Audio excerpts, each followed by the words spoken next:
Hello everyone, a warm welcome to our highly anticipated roadmap event.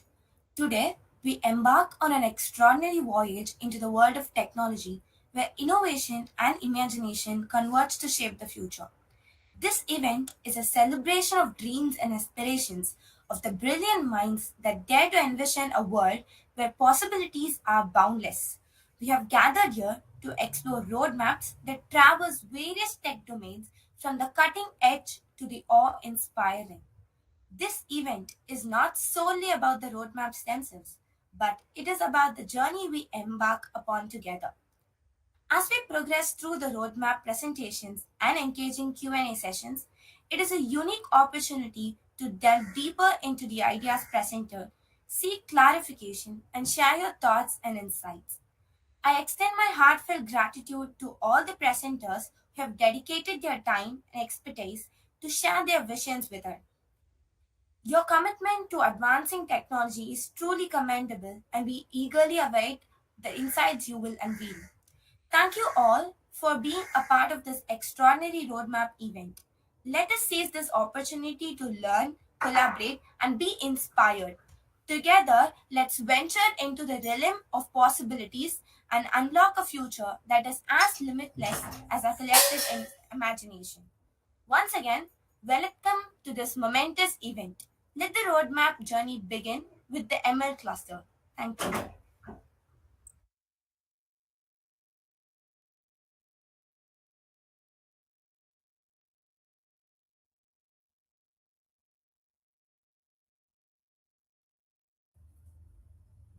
Greetings everyone. We, the ML team of TCS, are here to be your trusted guides on a ML journey. We'll provide you with the map, compass, and all the information you need, ensuring you won't be lost in the vast sea of machine learning. So, what is machine learning?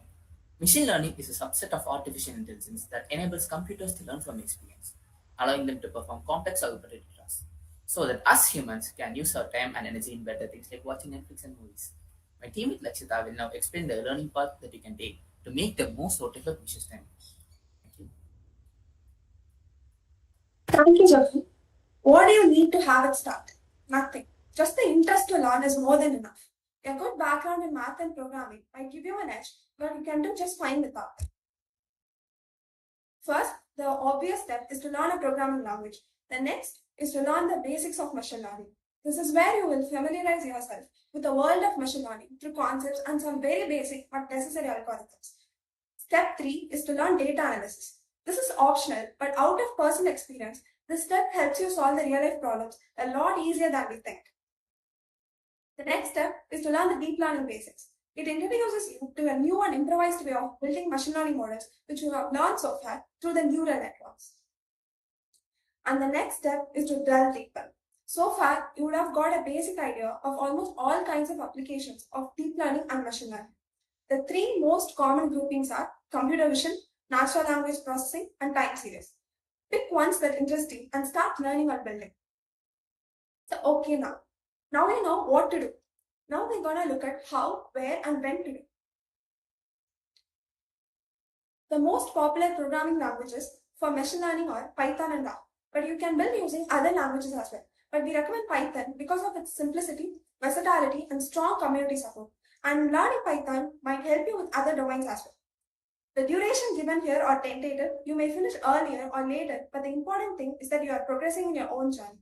Some of the resources we recommend for learning Python are W3 Schools and HackerRank, but you can learn from anywhere. If you want to master ML, you have to learn when to use what. So understanding intuition and math is very important. We recommend Andrew Ng's course because he teaches math and intuition really well and has great coding exercises. And you can use the Udemy course for coding exercises as it is more beginner friendly. The next step is data analysis. Data is the weapon of AI and ML. So learning to analyze it is as much important as learning to manipulate it. If you want to skip the step, you can, but try to do as much EDA as you can while learning ML. It's the most time-consuming yet rewarding step. Take your time and understand everything clearly. Deep learning is a subset of machine learning that mimics the human brain structure to process complex information, recognize patterns, and much more. We recommend Andrew course because it builds a strong foundation for all the deep learning concepts and algorithms with math and intuition, as well as it has relevant coding exercises. Hereafter, you are on your own. You can explore any specialization you like and start building. For time series, we recommend Python for time series analysis in Udemy. It gives you concepts, code alongs, coding exercises, and much more. Specialization is NLP, Natural Language Processing. NLP is a rapidly growing field and the one you have heard about the most probably in recent times. NLP specialization in Coursera covers almost all important topics that you need to know. The next specialization is computer vision. Computer vision is one of the vast fields of deep learning and have a lot to explore. In the fifth step, regardless of the specialization, you can't rely on course materials primarily. Start reading and implementing on your own with the help of GitHub, tech blogs, documentations, etc. So now that you know what, when, where, and how to do, Jagan will tell you how to proceed after this. Thank you, Lakshita. And what do I do afterwards? I learned most of the coursework. I wish to implement something. Where do I start? This will be most of your questions after completing all of these steps. So you start by implementing things that you have learned. You can do this regardless of your course completion status. It's the act of engaging with knowledge that you have gained which truly solidifies your grasp of anything. It's the process of finding new mistakes that lets you perform better than next time. So how do you actually start implementing the stuff you have learned? First of all, create accounts across various community sites such as Medium, Kaggle, and Analytics Video. These are the sites where students to working professionals engage in sharing their knowledge with the community. Make it a habit to scroll through few articles every week. It need not be much. 5 to 10 minutes every 2 days is more than enough. If you come across anything interesting like articles or notebooks, try to read them.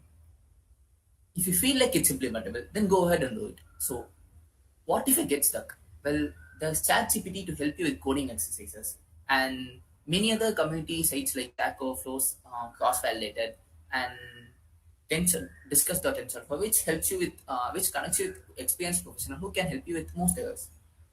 You can also approach any of us in DCS. Just put up a message in the Discord server or WhatsApp, and we'll reply as soon as possible.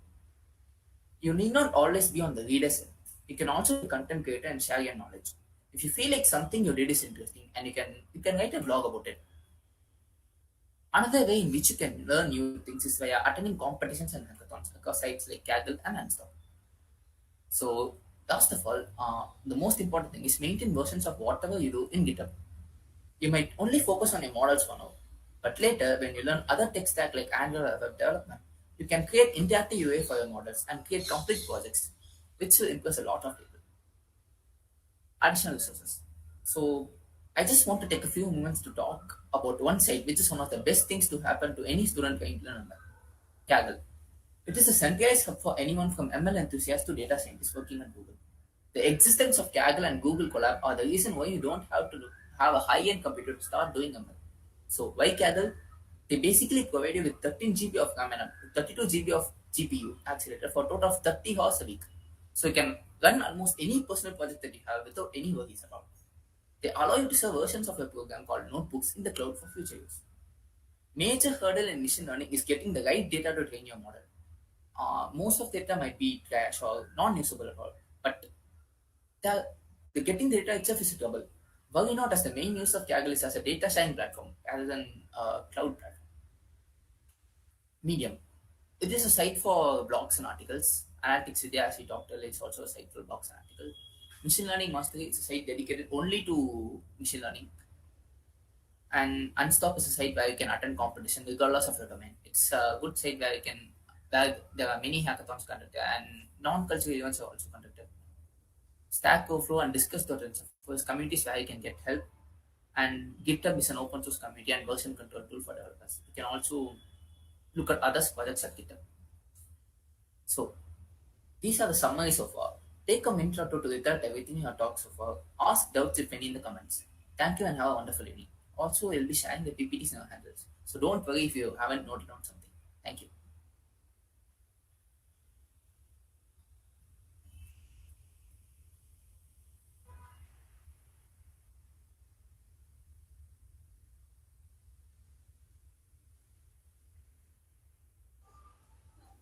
Thank you, ML Cluster. Now we call Android Cluster to showcase their roadmap.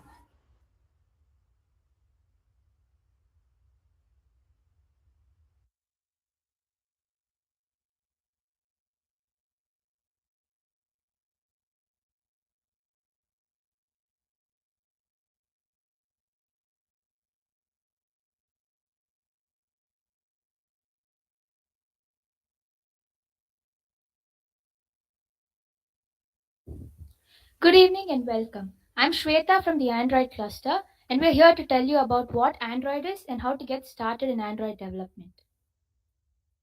I'm sure most of you have used Android before, but have you ever wondered how the apps that we use daily are built?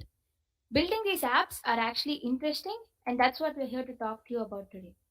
So, what is Android? Android is the operating system inside 2.5 billion active devices. From 5G phones to your watches and tablets, Android is behind them all. Android offers a unified approach to develop applications for mobile, which means developers need to only develop for Android. And if you're a developer and you have an application, it'll run on any device that's powered by Android. So, moving on. You might be wondering how we start with developing an Android application. But before that, there's some important questions that we need to deal with. So, first up is, what is a good app? A good app is one which you can use easily and it's efficient and also caters to its users' needs. For an app to work, there are three important questions any developer needs to ask. How should my app look? What should it do? And how do I manage the data? So let's try to answer these questions in this journey. So now we're going to look at the backbone of Android apps. Now let's consider this scenario. Like the famous saying goes, the first impression is the best impression. Most of us are quick to judge about the quality of an app just by how it looks. Imagine looking at an app where you don't know what the buttons do or the text are placed randomly. Sounds like a nightmare, right? That's why we have UI design tools like XML and Jetpack Compose. They are user friendly, intuitive, and they make sure that your app is attractive. So, what is XML? Its full form is Extensible Markup Language. It's a way of describing data using a text based document, defining the UI layout of Android apps. Jetpack Compose adopts a declarative approach, enabling users to build UI components using Kotlin. Now our app looks good, but is that enough? No. It needs to be able to perform required functions accurately. Let's say you save a post on Instagram. How does the app know what to do next? This is where programming languages come in. They make sure that users can interact with the application and perform tasks based on their requirement. Java and Kotlin are two programming languages that help with this. Kotlin is a modern language which has concise syntax and it's designed to improve productivity of Android apps. Java is a platform independent, high level programming language that is widely used by a lot of Android developers. At this point, we have an app that has good looks and functions properly. But there's one other important thing that we have to deal with: data. Since data is the basic thing that is processed by applications, we need to understand how to store and access data. How would you feel if your favorite app could only handle one user at a time? That sounds bad, right? That's where databases come in to the rescue. A database is an organized collection of data so that it can be easily accessed and managed. There are many ways to do this. For example, you can have local storage, and an example for that is SQLite, which is an embedded app database and provides users with local data storage. Or you could try using cloud based storage, for which Firebase is a good example. It provides developers with options to store data depending on the application's requirements. There are many other databases for you to explore when you become a developer. Now, my teammate Gayatri will be talking to you about where all the development process happens.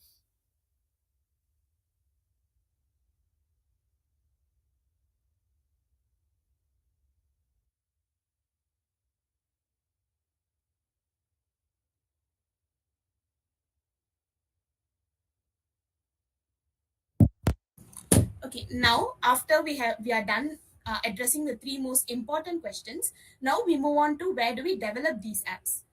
We use Android Studio to develop Android apps. Android Studio is the official integrated development environment which is used for creating Android apps. It is built on JetBrains Intel IDEA.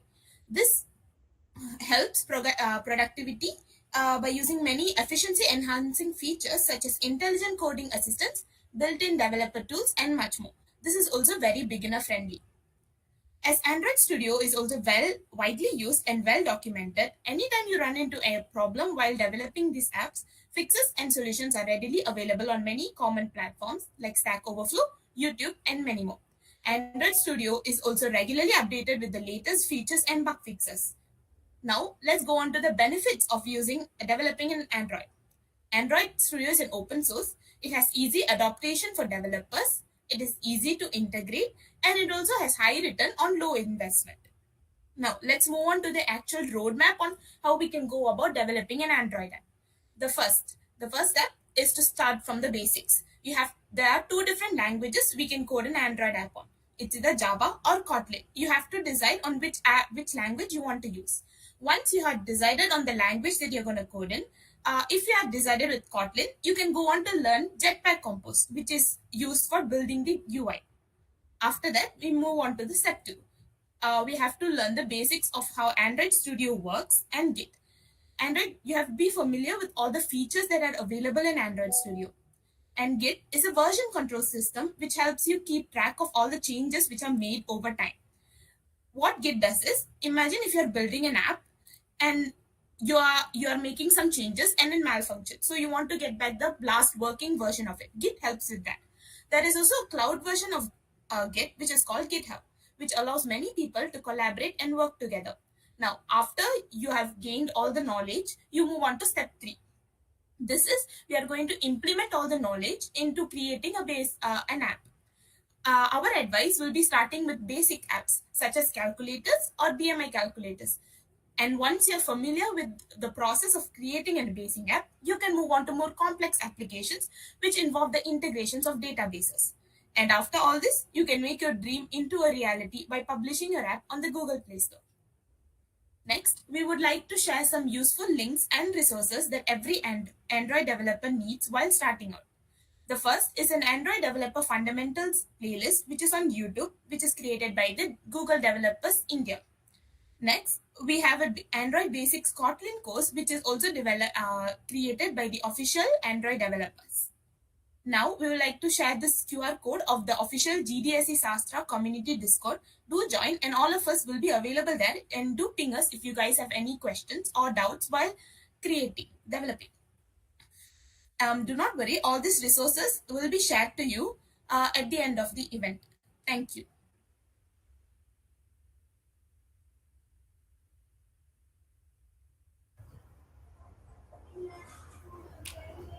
Thank you, Android team. Now we have the AR/VR cluster showcasing their roadmap.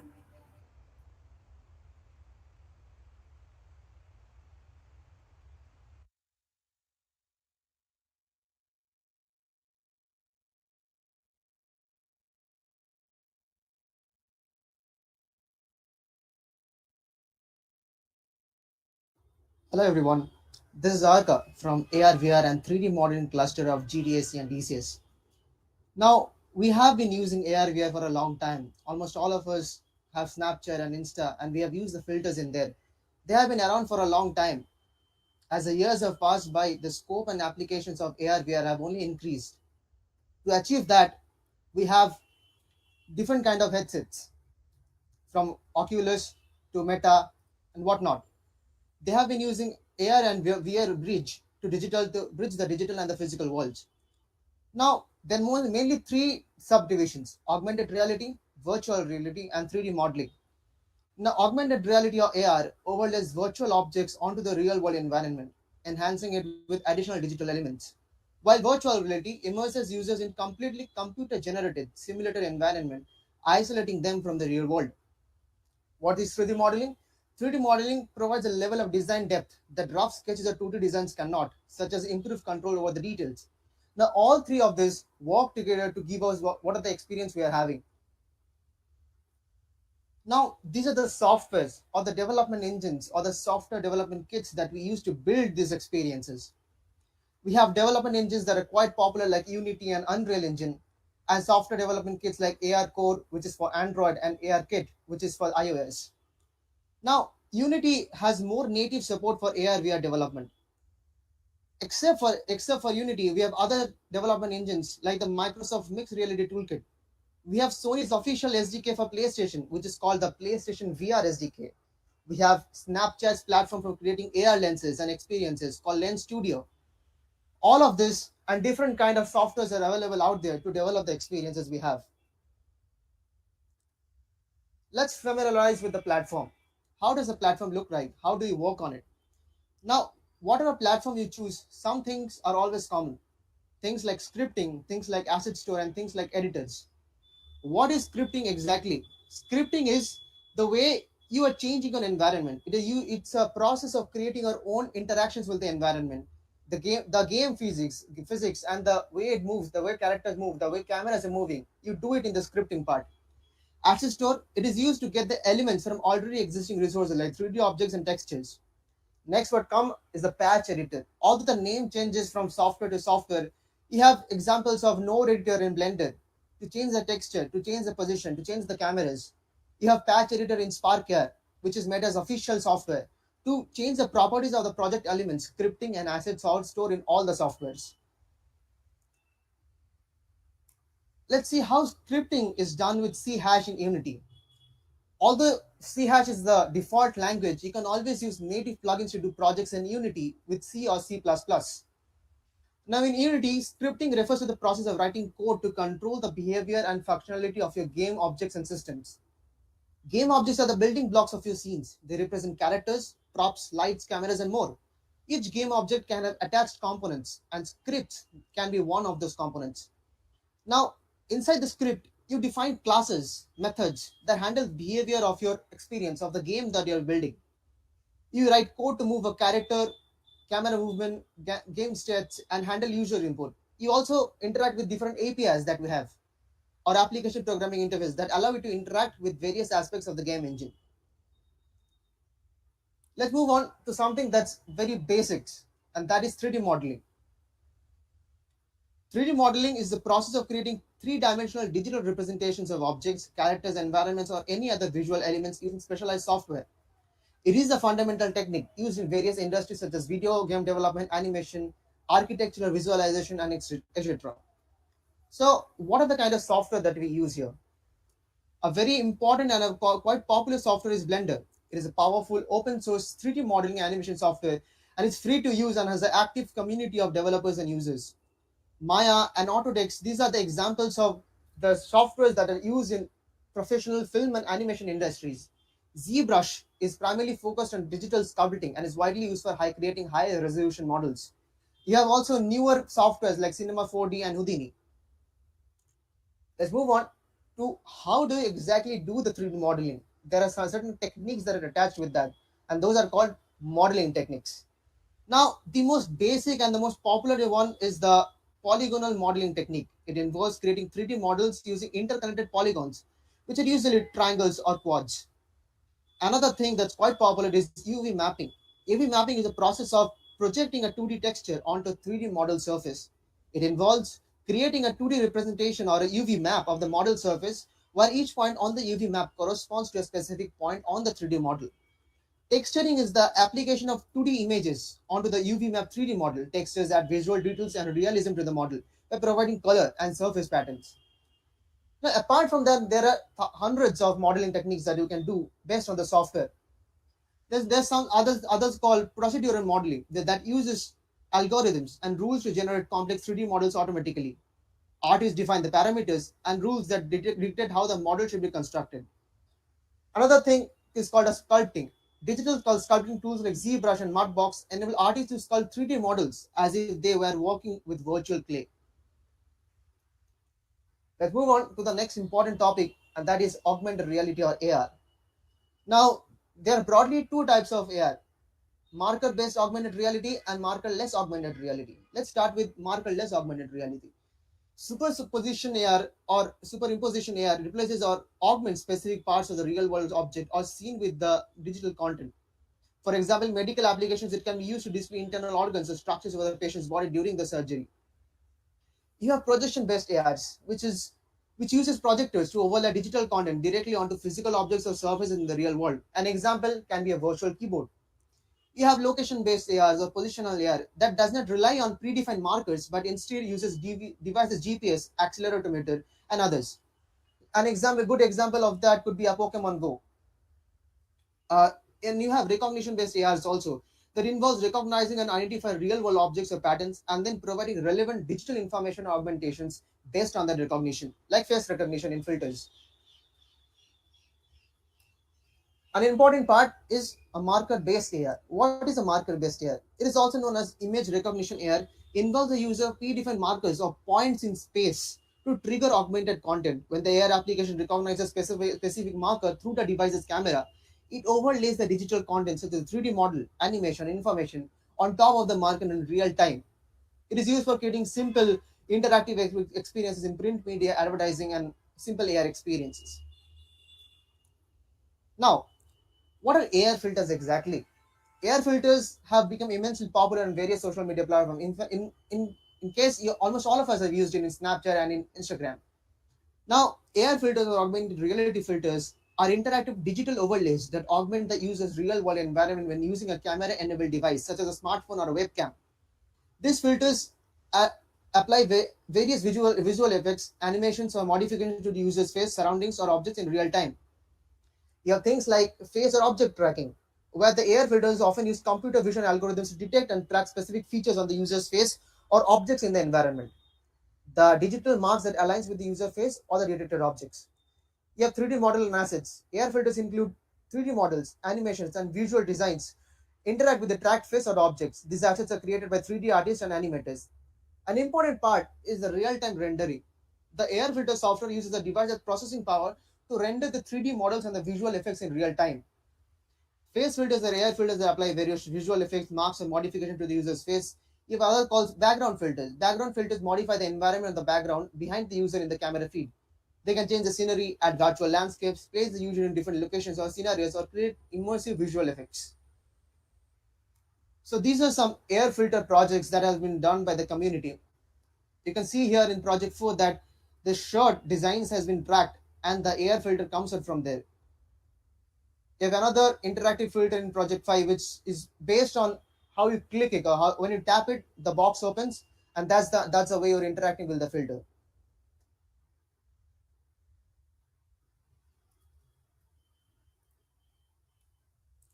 Now let's move on to the next one, and that is virtual reality. Now, VR is a technology, or virtual reality is a technology that creates a simulated computer-generated environment in which users can interact with an experience through sensory stimuli such as sight, hearing, and touch. It immerses users in a digital world that feels realistic, though it is entirely computer-generated. Now, there are some important components to the experience of VR. First comes a very important VR hardware. The core component of the VR is the VR headset or HMD. It contains screens, or usually OLED or LCD panels for each eye, which display stereoscopic images to create a 3D effect. It is equipped with motion sensors like accelerometer, gyroscopes, and some other external cameras to track the user's head movement in real time. You have a tracking system. To provide an immersive experience, the VR system needs to track the user's head and sometimes their hands and body. You have the real-time rendering. If the VR application or games runs on a powerful computer or a compatible VR device, it renders a 3D virtual world in a real time, taking into account the user's head movements and position of the virtual objects in the scene.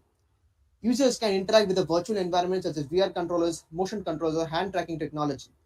An immersive audio is also crucial for a realistic VR experience. It uses a 360-degree sound environment to create that immersive audio experience. Moving on, the types of VR or types of VR that you mostly encounter in today's life. So first comes the non-immersive virtual reality, which is a type of VR which you interact with a virtual environment, usually through a computer, where you can control some characters or activities within the experience, but the virtual environment is not directly interacting with you. A good example of a semi-immersive virtual technology. Example could be watching a 360-degree video or viewing VR content on a smartphone using Google Cardboard. While users can look around and explore, the experience is less immersive. Moving on to the second, and that is semi-immersive VR. Offers a moderate level of immersion and interactivity. It typically involves VR experiences that use simpler VR headsets or displays. You may have a narrower field of view and lower resolution than full immersive VR. Example could be a mid-range VR headset like Oculus Quest or Samsung Gear VR. Users can play games, watch 360 videos, and engage with some level of interactivity. Next, which is the most exciting one, and that is the fully immersive VR. Fully immersive VR has incorporated technological advances for a complete virtual tour from sound to sight. The type of virtual reality is completely confined and away from the physical surroundings. It is mainly used in virtual gaming zones, which involve players interacting with the virtual environment and playing against each other. Example would be playing a high-end VR game with a sophisticated VR headset like Oculus Rift or HTC Vive. Users can walk around, reach out, and interact with objects and feel as if they are genuinely present in the virtual world.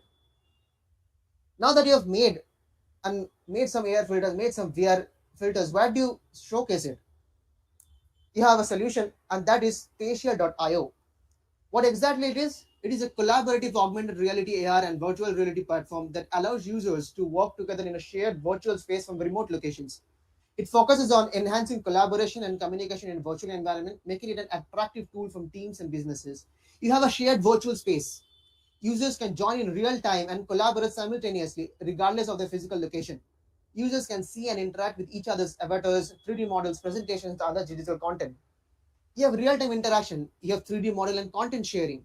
Users can import 3D models, images, videos, and documents into the virtual space to share and discuss ideas.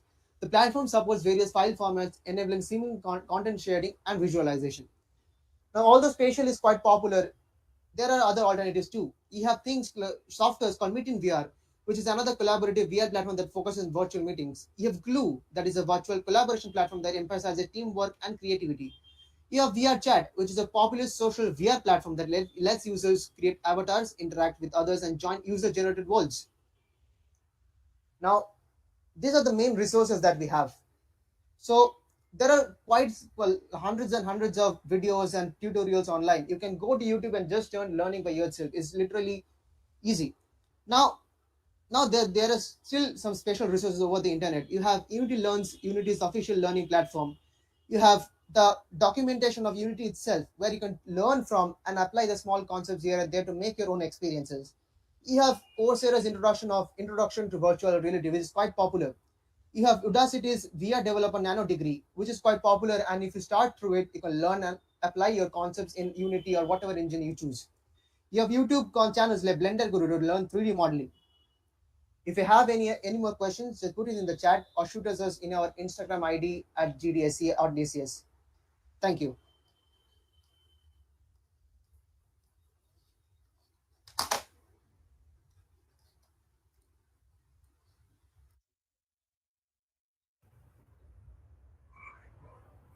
Thank you, AR/VR cluster. Now we have the cloud cluster presenting their roadmap.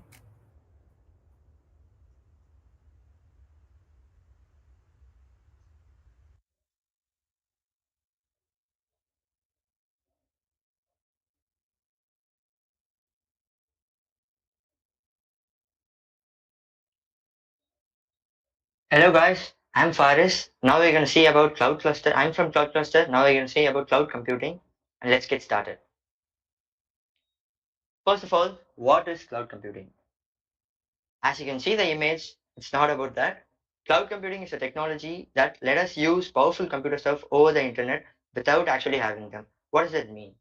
You don't have to, if you're starting a company, you don't have to buy the very costly physical servers that you need to host your websites and all. You can just rent them some of in the major cloud providers. We're gonna see deep in that in a minute. Cloud servers work behind the scenes, making apps and games run super fast and smoothly. And these are the topics now we're gonna see: service models, cloud providers, hands-on experience, free tiers, core services, resources to learn. First of all, what is service models? Cloud service models define the level of control and responsibility that cloud providers offers to use. And these are the three main services that are listed here: infrastructure as service, platform as service, software as service. Now, what is infrastructure as service? Management of virtualized computing resources and infrastructure is required, which means you have to take management of the VM, the whole VM, like network, the databases, the storages. You have to manage everything, including the code and everything. But in the platform of services, application development and the deployment is the primary focus. Infrastructure and management is handled by the provider. You have to take care of the code, and the infrastructure is managed by the provider. The infrastructure means the resources, the hardware, means the RAM and CPU and everything. And these are the example: Heroku, Google App Engine, and Azure App Services. Now we're going to see about software as a service. Here, no management is required by the end users, which is us.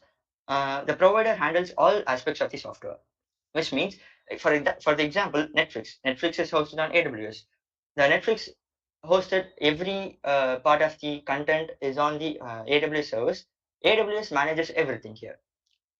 You're requesting a service to your cloud provider, and that provider manages everything. You don't have to manage everything, including the code, including the package updates and everything. And these are the major cloud providers. First of all, what is cloud providers? Cloud service providers are companies that are offer cloud computing services by providing virtualized computing resources and services over the internet. Amazon Web Services, Google Cloud Platform, and Microsoft Azure. Hands-on experience. You just don't first of all learn everything and then use it. It's not like that. Just use your free tier. Most of the companies have the free tiers.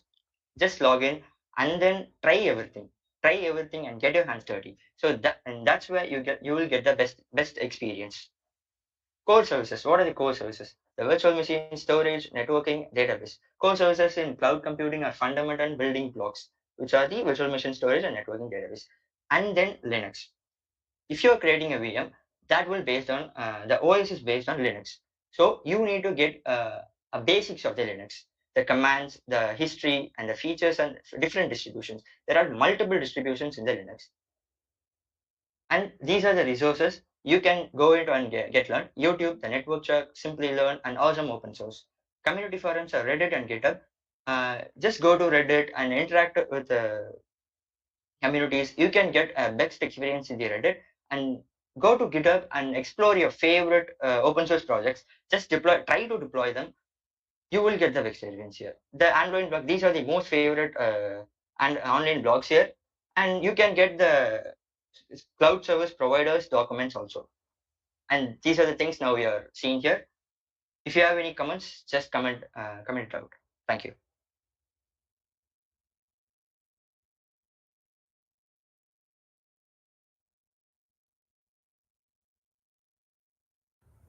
Thank you, Cloud Cluster.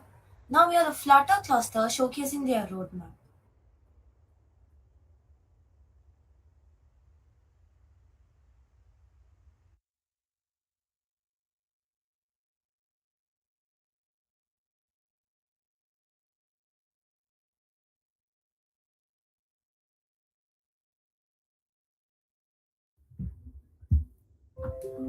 Hey guys, I'm Rishit from Flutter Cluster. Today we will go through the roadmap of Flutter. First, what is Flutter? A Flutter is an UI framework built on Dart, which is helpful for creating cross-platform applications. So now we'll go through the roadmap of how to start and where to start of learning Flutter. Before getting into Flutter roadmap, we need to know what is a widget, because in Flutter everything is a widget. So to put it simply, a widget is an UI component. Like if you want to have a text in your application, then we have a widget, text widget for that. And or else if you want to have arrange the widgets in a row or column, then we have row column widgets. So that everything in Flutter is defined as a widget. Now coming to actual roadmap, first before learning Flutter, we need to learn the language Dart on which the Flutter is built on. After that, we need to learn some of the basic UI components provided by the Flutter team. After that, the state management, how to handle the data changes when the app and update the UI and the data and backend, and get making HTTP requests, APIs, and doing JSON parsing, and some of the advanced concepts in Flutter. And before diving in, we need to know about the package hub of Flutter. It is pub.dev, where we can get so many packages available. The package is like a piece of code which is reusable, which might be written by some other developers, so that we need not to write the boiler code again and again.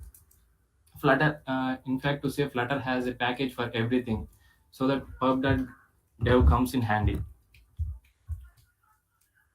First, you need to learn the basic syntax of Dart, loops, functions, and classes. so that you can carry on with Flutter. Those who have experience in web development, Java or in JavaScript, they can easily adapt to Dart because it has a syntax very similar to Java and JavaScript. The UI in Flutter is declarative.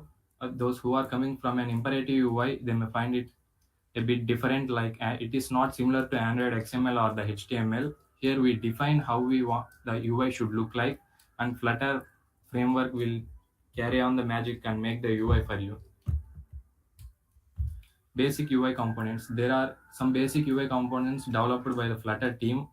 Like you have a skeleton app called Scaffold. You have the app bar, a widget for that. I have provided a link of official Flutter. Here you can learn for every widget. They have provided a videos. So through that videos you can learn daily a widget. Here is how you actually break down a UI into a widget tree and build them. Here we can see we have a container which is holding a row of icons, and the row has three columns as its children, and the column has an icon and a container holding text. In this manner, the Flutter UI is determined through UI trees of widgets. State management. When it comes to state management in Flutter, we have two widgets, a stateful widget and a stateless widget. A stateless widget, the state will not be changing. I mean, the data in the widget will not be changed until you close the app. When it comes to the data is changing and you need to update the UI when the data is changed, then we use the stateful widget. The stateful widget provides us a function called setState. Using that, we can change the UI of app whenever the data is changed. This is the basic state management in Flutter. Coming to data and backend, we have many packages available for having local storage like SQL Flight or the Hive.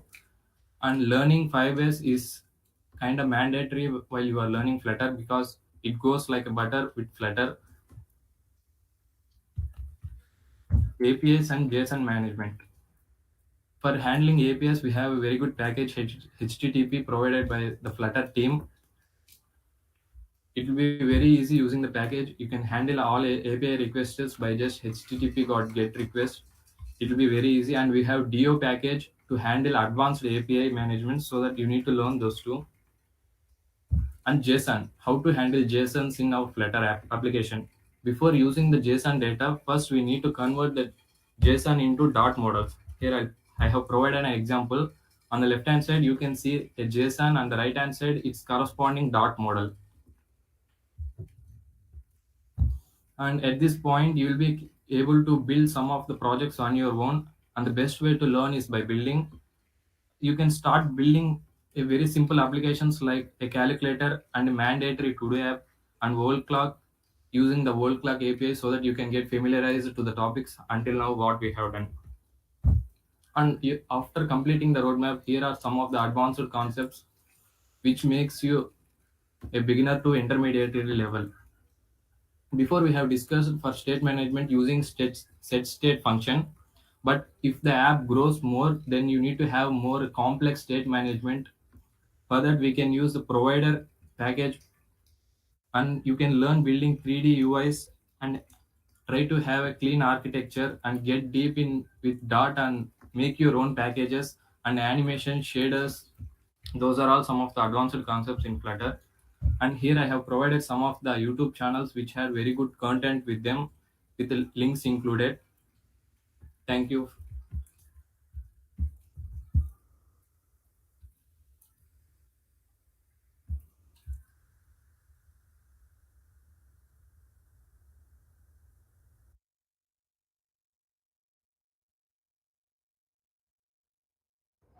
Thank you, Flutter Cluster.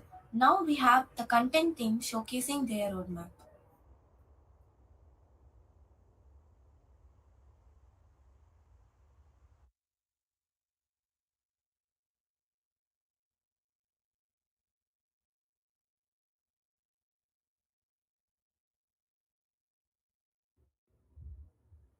The right words at the right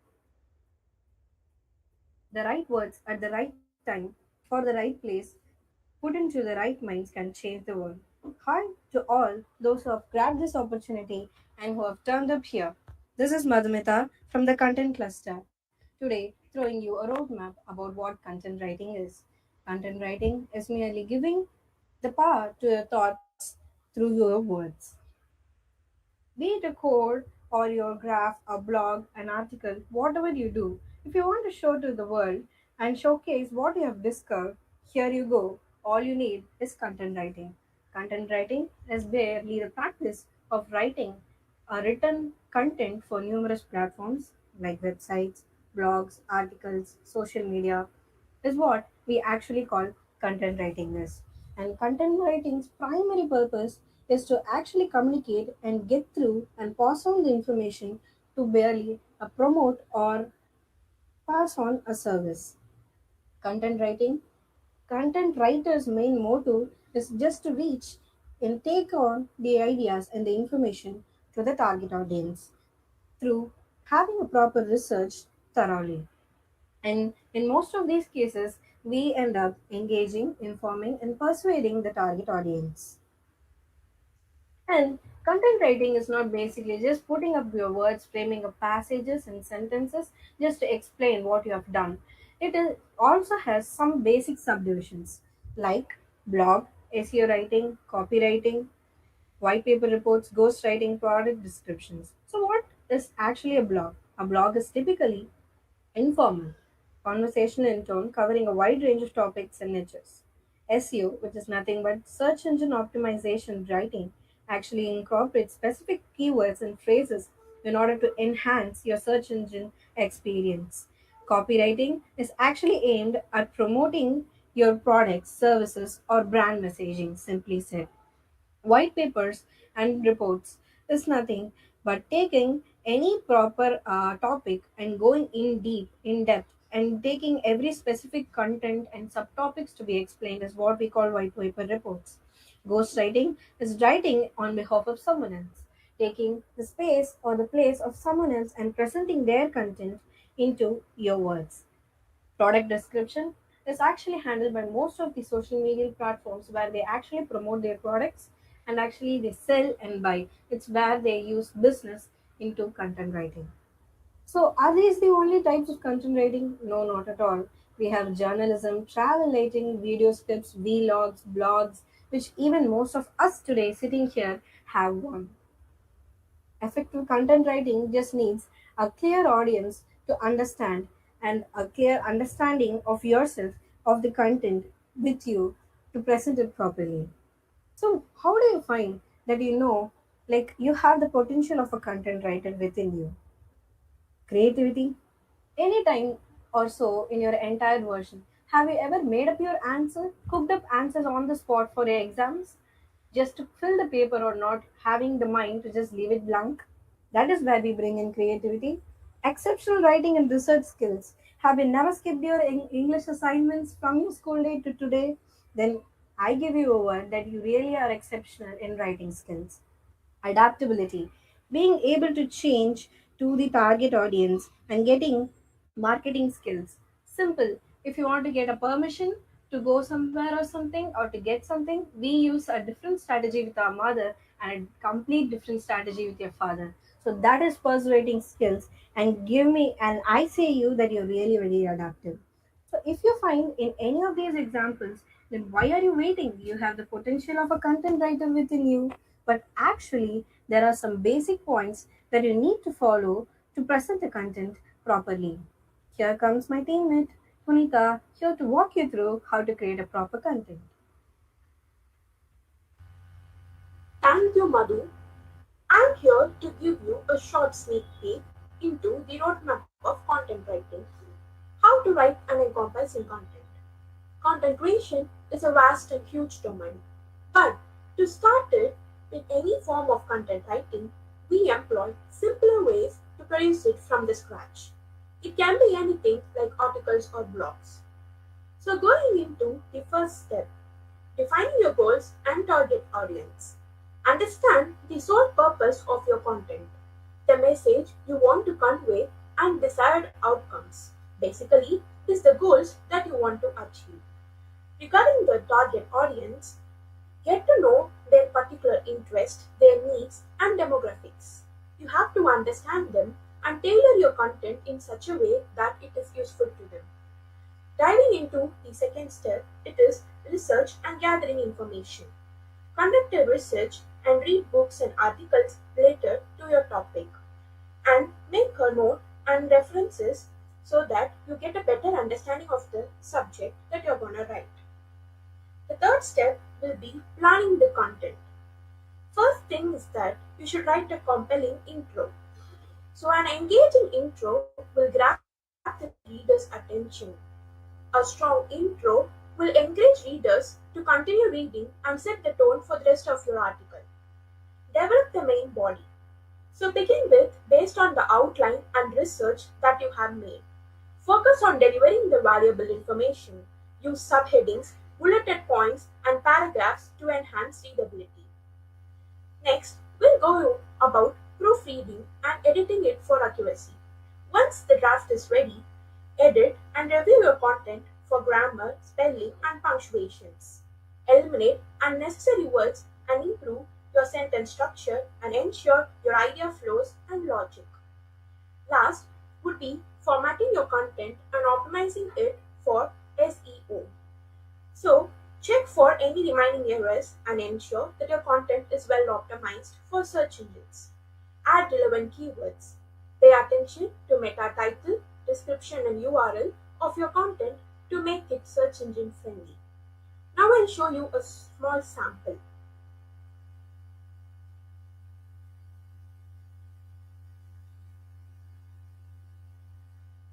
So this is a caption written by us for the Dev Days. So it has three parts. Basically, the intro line, so which begins with Dev Days is a month-long technical workshop. Next will be the body. So the body will mainly convey about what is all about. So Dev Days is all about the technical workshops. So that is given in the second line, and the last would be about the conclusion. So the conclusion would be something that would be so captivating for the audience to make it interesting for them to join. So we would also like to give all the opportunities to the viewers. You can write an article and send it to us. The best ones will be published in our Medium handle. Remember, practice is the key to becoming a proficient content writer. Keep refining your skills, seek feedback from everyone, and stay updated with the industry trends and best practices. Thank you.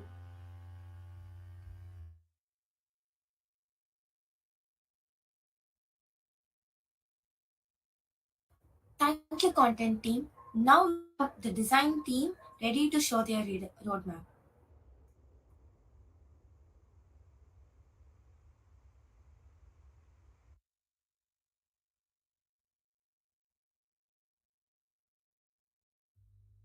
So, hello everyone, I'm Sricharan from the design cluster. As you approach a crucial juncture in your academic journey, the design team is here to enlighten you on how to start your UI UX design journey. UI UX design is the intentional creation of solutions that address specific needs or problems, incorporating aesthetics, functionality, and usability. So, to begin with, let us understand the basic difference between UI and UX. Let me just put it in simple words. User interface refers to the usage of visual elements and layout that users interact with a digital platform. And user experience is the overall experience and satisfaction a user gains while interacting with a product or service. Now, we'll be moving on to the crux of the event. The first step in getting started with your design is to learn the design principles, followed by understanding the areas of design. The third step is where you have to explore the guidelines present. The next step is where you learn about the different design systems. This is followed by learning the design tools and discovering the design resources. Now, let us move on to explore these steps in detail. The principles of design are the rules a designer must follow to create an effective and attractive composition. Some of the fundamental design principles are emphasis, contrast, balance, alignment, proportion, and white space. When we move on to the areas of UI design, we'll be learning about the basic elements of design, which are the fonts we use, the colors, the icons, the grids, the layouts, the assets, etc. Design guidelines are a set of recommendations on how to apply design principles to provide a positive user experience. These guidelines are intended to provide the right direction for design professionals. Design systems are systems where all elements and components are grouped together. There are several design systems like Atlassian design system, Carbon design system, Primer design system. This will help us provide more consistency while we design. Design tools like Figma, Adobe XD, Sketch empower designers with a versatile platform to illustrate their creative vision. From prototyping to modeling, these tools simplify the design process and provide us a seamless experience. And finally, we have provided a list of design resources for fonts, illustrations, and photos. Resources like Google Fonts, Unsplash, FreePic, Behance, Dribble will help us get the required stuff. And now we have come to the end of our roadmap. I'm sure this session will fasten your seatbelts and will get you ready to start your career in the captivating world of UI UX design. Thank you.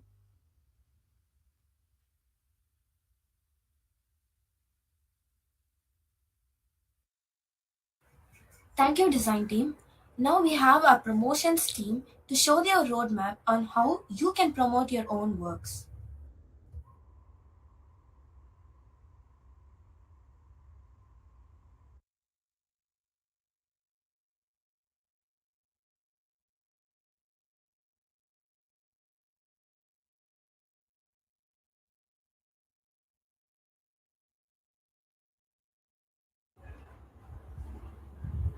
So, hey everyone, I'm Rohit, representing the promotions marketing cluster of DCS and GDSC Sastra.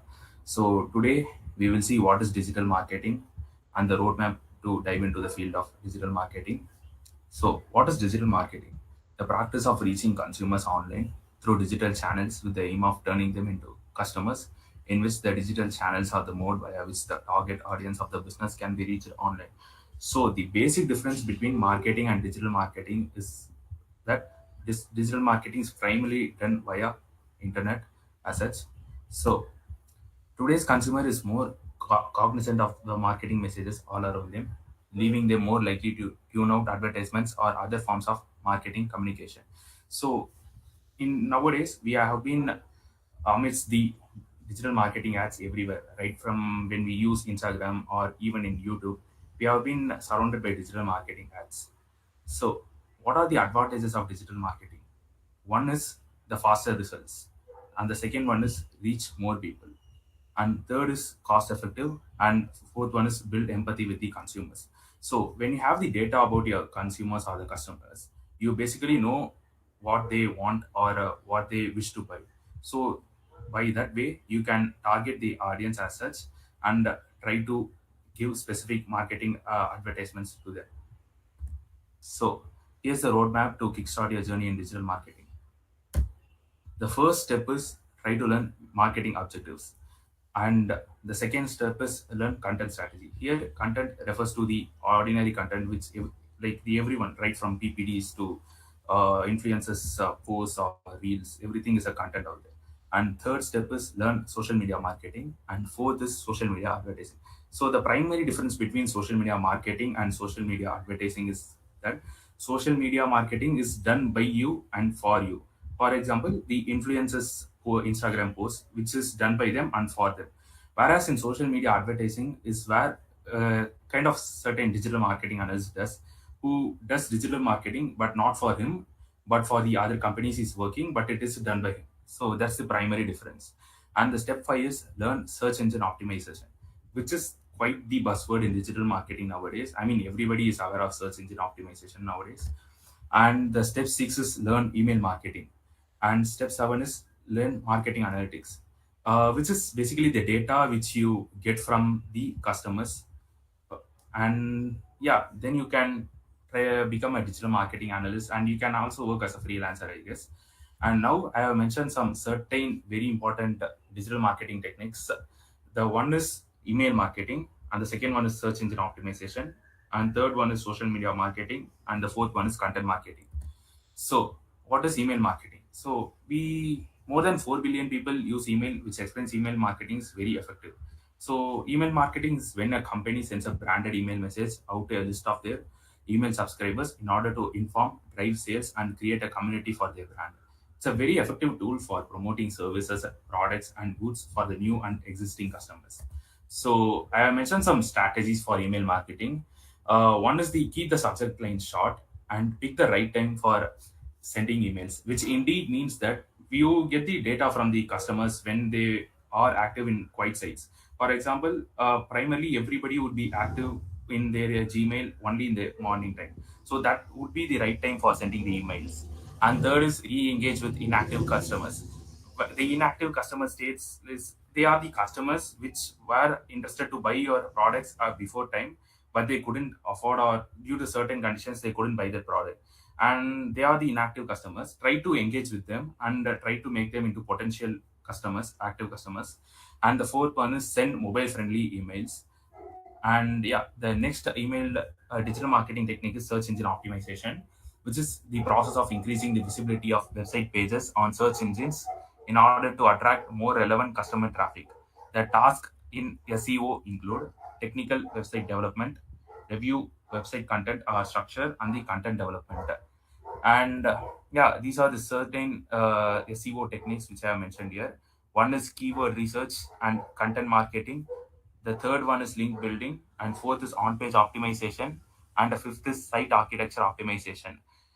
Here, the keyword research. Let's say you are writing a blog on machine learning, so try to use the machine word term machine learning in your blogs frequently, so that the Google search engine um, does deliver in a blog in the first preference list, and try to include many links in the blogs which you write, so that yeah, similarly why Google search engine prefers your blog initially or in the first preference list. So the third is social media marketing. So it's a process of creating content for different social media platforms in order to drive engagement and promote a business or product. Social media and its related tools offer a variety of organic and advertising opinions when communicating with the consumer. Considering that the world is going digital, it makes sense that social media is becoming go-to place for business and brands. So these are the social media marketing strategies. Specify the target group and set the objectives and designate the task, organize the content properly, and try to maximize the content. And the final digital marketing technique is content marketing. Here, as I mentioned earlier, like content is kind of a broader term which which is used to promote the business, which includes written media, videos, and webinars, and even presentations as such. So yeah, I have mentioned some resources which you can follow to dive into the field of digital marketing. One is Google Digital Marketing and E-commerce Certificate from Coursera, and the second is one is also from Coursera, Meta Social Media Marketing Certificate. And third one, there's a website called Neil Patel. Like he's the guru of digital marketing. So which is you can just type in https neilpatel.com training. So here the videos are really excellent from, but you don't have like certifications as such. And the fourth is complete digital marketing course by Udemy. So yeah, here's a summary out there. I try to mention is try to build a good portfolio and try to apply for internships, and thereby you can become a good digital marketing analyst. Yeah, that's it. Thanks.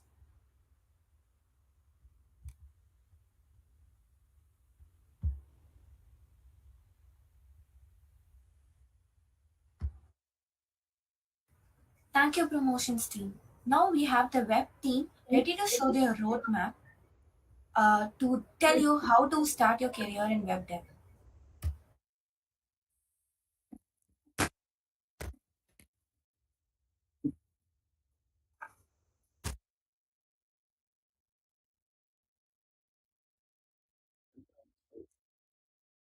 Hello guys, I'm Harita representing Web Cluster.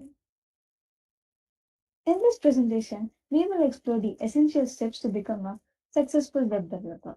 So get ready to embark on an exciting journey into the world of web development.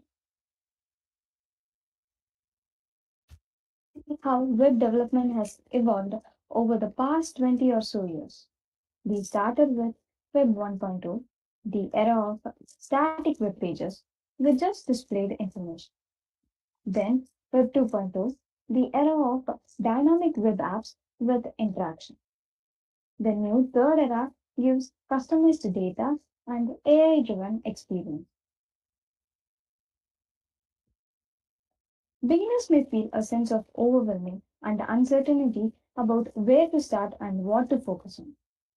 Web development can seem overwhelming initially, especially with the vast amount of information and technologies available. It can be challenging, and you may encounter roadblocks and errors along the way. This can lead to frustration and a sense of discouragement also. However, overcoming all these challenges and finding solutions can also be rewarding.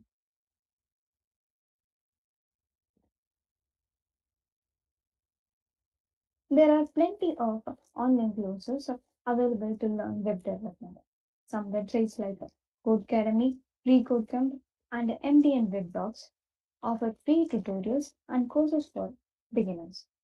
Rather than just watching tutorials, try to learn as you do so, building some small projects as a part of your learning time. And also get involved in the communities, forums, or attend local meetups. And also engage with other developers, which also provide valuable insights, learning opportunities, and support as well.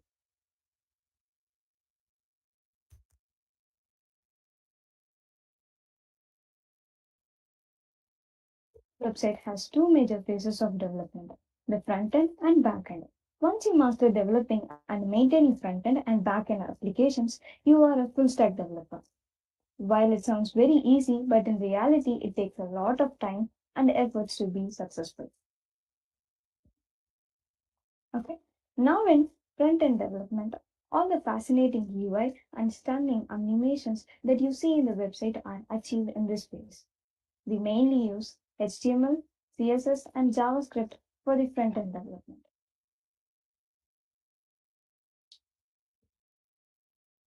HTML or hypertext markup language is used to create the basic structure of a web page, including headings, paragraphs, and images.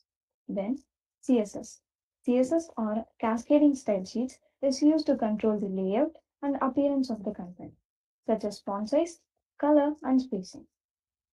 And JavaScript is used to add functionality to the website, such as form validation and animations. In plain CSS, there can be a lot of repetition of styles. Implementing a responsive design with plain CSS requires writing media queries and handling complex layout adjustments. So, Bootstrap and Tailwind CSS are the most beginner-friendly frameworks to easily get started with.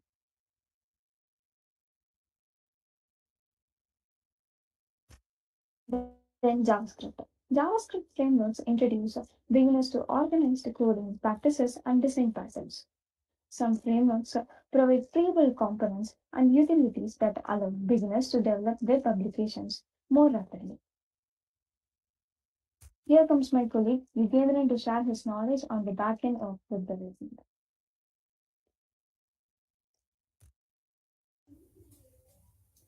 Hi guys, myself Yugandran here to take you through the backend roadmap session. As you have seen in front-end roadmap session, that front-end is about creating users interface and how users interact with browsers. Whereas backend focuses on the server-side programming, data handling, and business logics. The figure on the right side represents how the front end makes the app look cool, but backend is where you handle the whole situation. To start with backend development, you can start by learning about web and server. In that, you will learn about HTTP, HTTPS, communication between servers and browsers, status codes and its meanings, DNS, port, domain, and IP. After then, you can choose a language of your preferred choice for learning web development.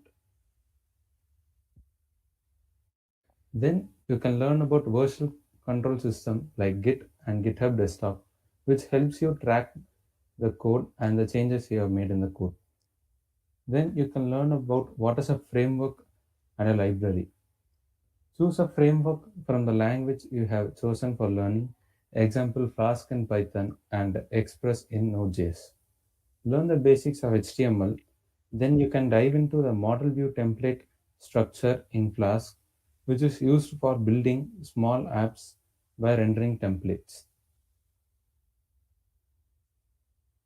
Then you can go into the MVC structure. You can see from the image about the working of an MVC structure app where user uses controllers to modify the data and views is used to view the modified data. Then for the next step, you can learn about API. What does an API do and about requests and responses. Also learn about the different types of API and its use cases. Example, OpenAPI, REST API, and SOAP API. REST APIs are largely used APIs in the world because of its characteristics like statelessness. That is, the server does not store any information about the client state between requests. So each request is independent of the previous request. Also, it reduces the load on server and they are widely used because they are simple, scalable, and platform independent. Then learn about databases, both SQL and NoSQL type, and also about the different ORMs used, object relational mappings. Then about authentication, how it is used, and about JWT, then role-based authentication. Then you can learn about the best practices and start making projects. You can test your projects and debug it by using tools like Postman. Also, for the further stages, you can start learning about different architectures like microservices.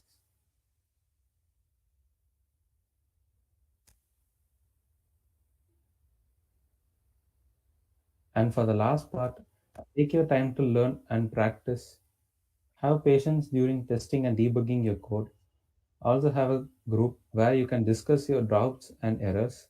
Also help others with your learnings. For the resources part, visit teamdcs.in/archive. Thank you.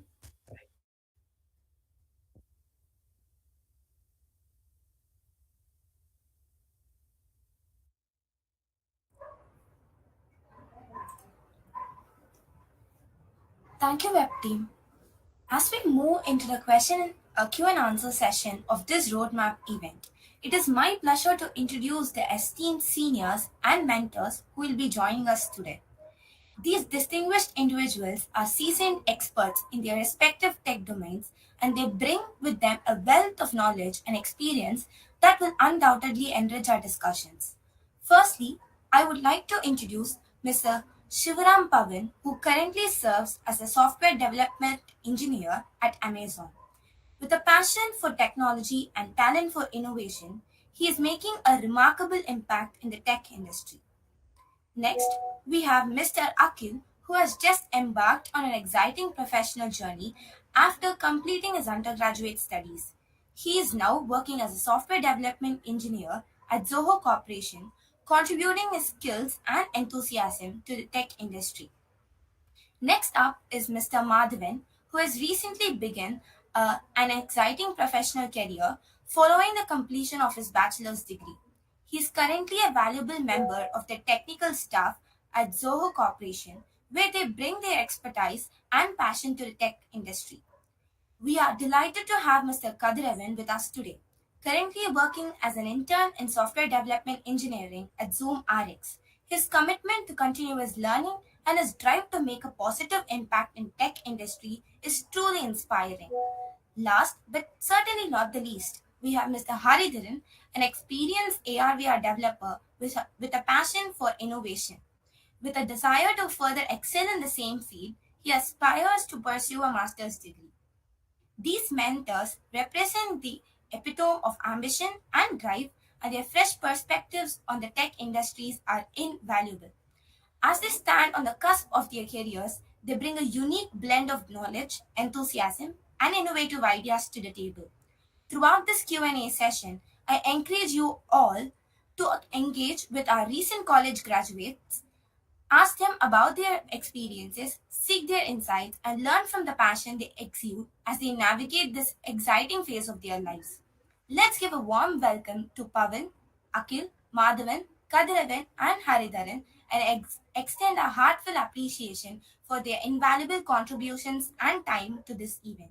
Thank you.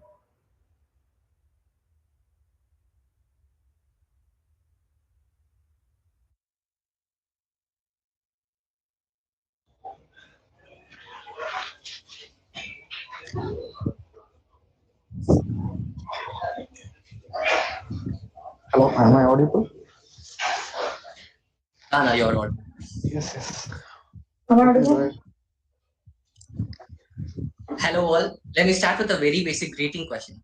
How are you all now? How was your day? Yeah, like we are good. It's going good till now. Yeah, it's going good. Fine, fine. It's really great to have you all gathered here. Due to time constraint, let me dive deep into the Q&A session. I have a very good question to start the session with. What is the transition like from university to the workplace, and how does DCS take part in the facilitating the process? So is this question being pointed to someone or like it's a general No, question? it's a question open to all. Anyone can. Okay, so when I was in the first year, so I started with DSE, so Developer Student Club. So I have joined as a designer. I was with basic, like not basic, zero coding skills. So I entered as just a designer, non-technical guy. Okay.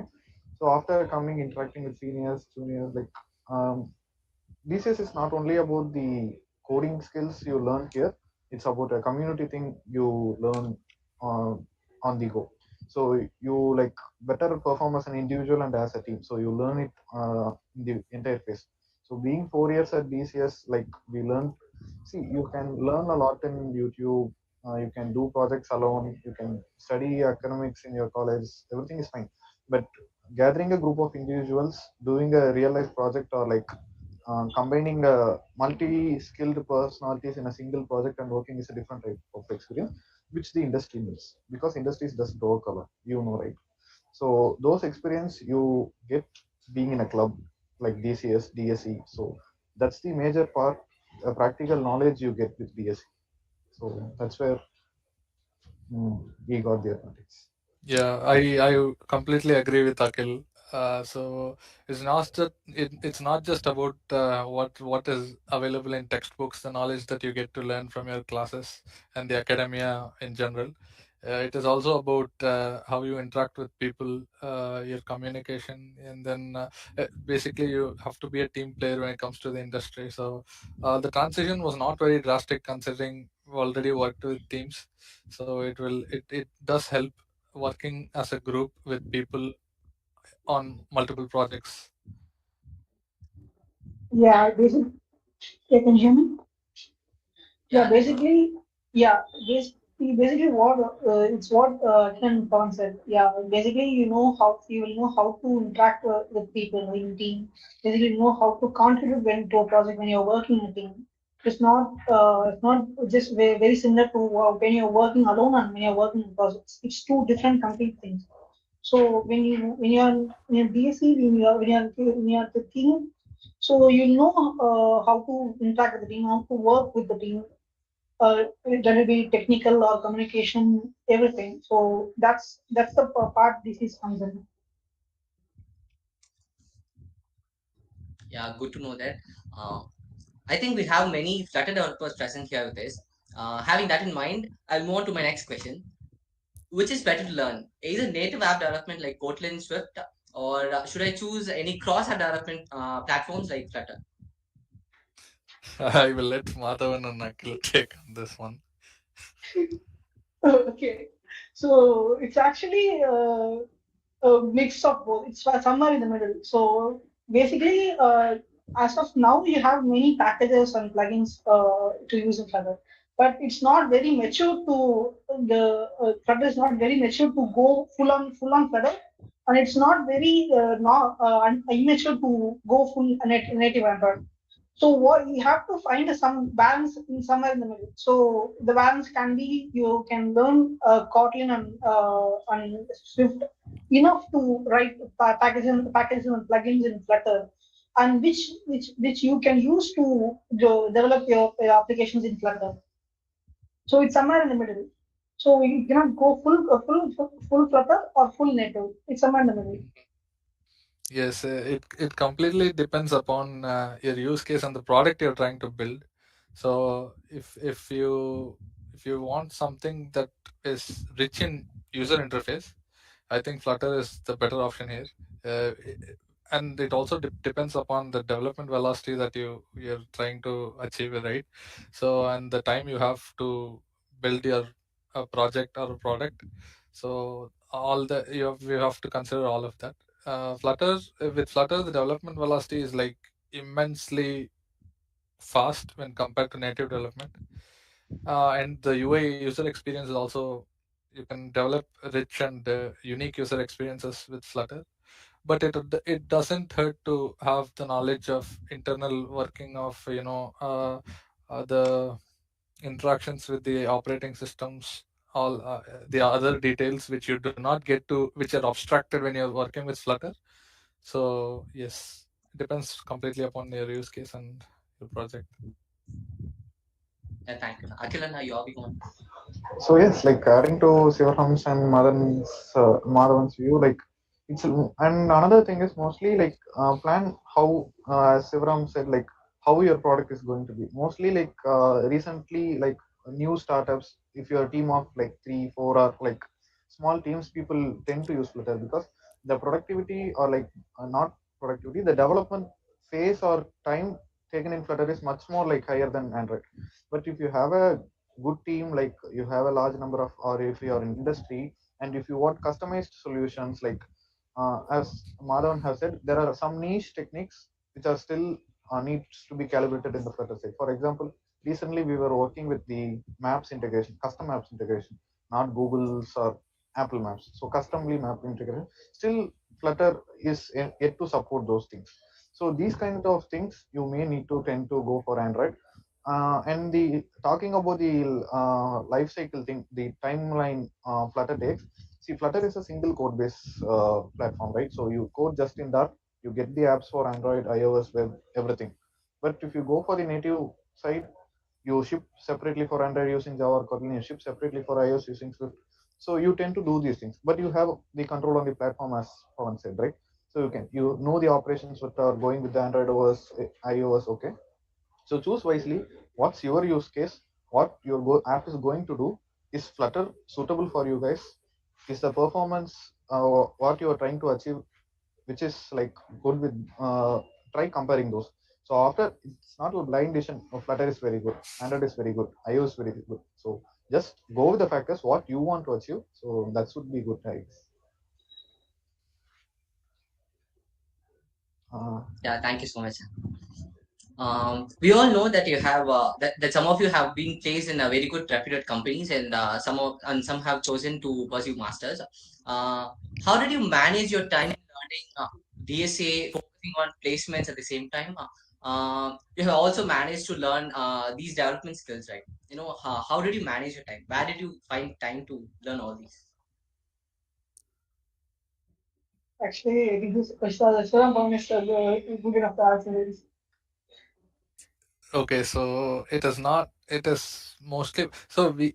If I my bachelor's degree was BTech in computer science, then the most of the DSA part that we are talking about is entirely covered in the curriculum itself. So it was not like I had to spend additional time and effort to learn data structures and algorithms. But yes, some YouTube videos, some courses, they helped indeed, but it was not much. It was not too much time out of my curriculum as such. So I never had the trouble for time management. And again, it's not just about your academia, right? It's also about your communication. How you perform in your interview is not just decided by your technical skills, but it also depends on not to a large extent, but it does depend on your people skills as well. So I would recommend everybody to spend some time in learning the learning DSA and other technical aspects for the interviews, and also enroll in some clubs so you get to enrich your people skills as well. And if you're part of a club, you feel like you belong there, so it will not feel like you're spending additional time out of your how do I put this, out of your, it will not feel like you're spending additional time, like working overtime or something like that. Thank you. Kadrivan, can you share your view on this? Yeah, I'm being completely honest here. We didn't manage our time that well. I think me, Akhil, and Maddie can vouch for that. But I'd say, give yourself some time. Don't rush with all the topics, and take your own time. Follow a specific set of problems. Make sure you have everything planned, and then you can go on with it.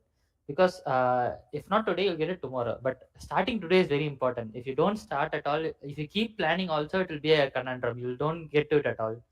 So I think I started a month before the placements, and I was able to cover at least like 80 to 90% of the topics. I mean, you can get help from anyone you know, and I think there are a lot of resources available nowadays when compared to when Pavan would have started. So I think, yeah, planning is very important, and then getting started today. Start today, solve like 5 or 6 problems a day, and you'll get there. Thank you so much. Now, I hope that this will be so helpful for us. Now, I'll shoot this question to the creative genius of our club, Haridharan. Since Apple has introduced their new 3D camera, Apple Vision Pro, will there be a great revolution in the domain of AR/VR?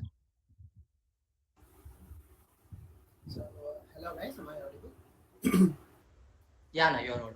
Okay, so first of all, Apple's thing was not particularly revolutionary. So it was just a combination of all of their text from their previous generations of phones and earphones and etc. Like AirPods used to have spatial audio right from AirPods Pro series or something, and iPhones 12 series from iPhone 12 series you used to have lidars in your Pro model of phone. So it's Apple Vision Pro is just a combination of every piece of tech just stitched together, and it wouldn't be yeah, it would be long to for people to get habituated to a new tech domain as virtual reality, because for just a beginner, if you start using virtual reality itself, you would probably start having a headache by like in 10 minutes or so. So in that way, like as Apple has promoted, like you can watch immersive movies and movies which last for like 2 hours or something. So we cannot be in a virtual reality medium for 2 hours long at a stretch if you don't have practice working with it. So it won't be a tech revolution, I might say. So it could be like what to say. Uh, excuse me.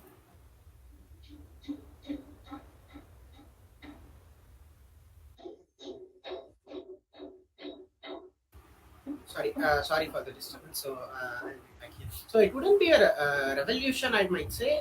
It would be like for people need to they need to process what this tech is, and they might have to understand how this tech works, and then there might be a boom in this tech, provided there are enough immersive games in it. So virtual reality can only be a hit if there are enough games in it.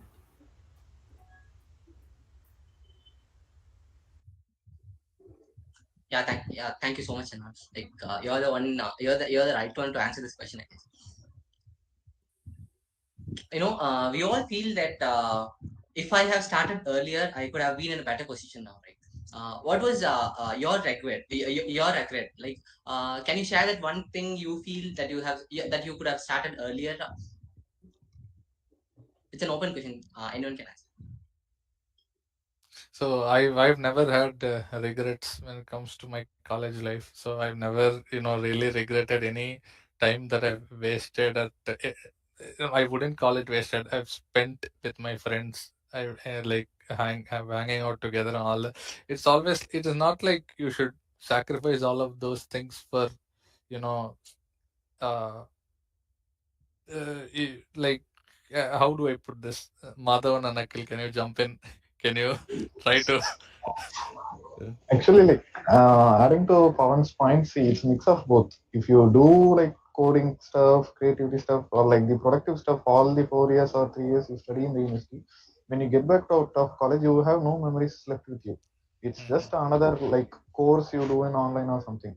So have a mix of both. Have your own time with your friends, family, like have a fun time together. Go out with your friends, have chill time.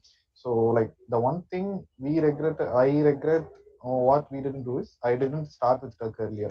So I was a non-tech guy for like around 1 to 1.5 years of my university. So I feel that it's not a bad thing, but still I personally feel that I should have started earlier in the first years maybe, because we would have a lot of free time compared to the final years. We will have a much more free time in the first and second years. So that thing I regret, but have a good time, as Pawan said, balance time between your fun Yes. activities and productive activities. That would be Yeah, actually, I can vouch for that too. So basically, one advantage I felt in my college time is I mostly spend my time with my kids. So we mostly do productive stuff and also have fun doing it. So that way we had a very good balance of it. And similar to Akhil, I joined DCS on my second year. So first year I was like entirely having fun of my college life. Second year I started doing productive stuff. So that's when I got into DCS. So I still feel like maybe if I have started yearly in the first year, maybe I could have gone into better positions.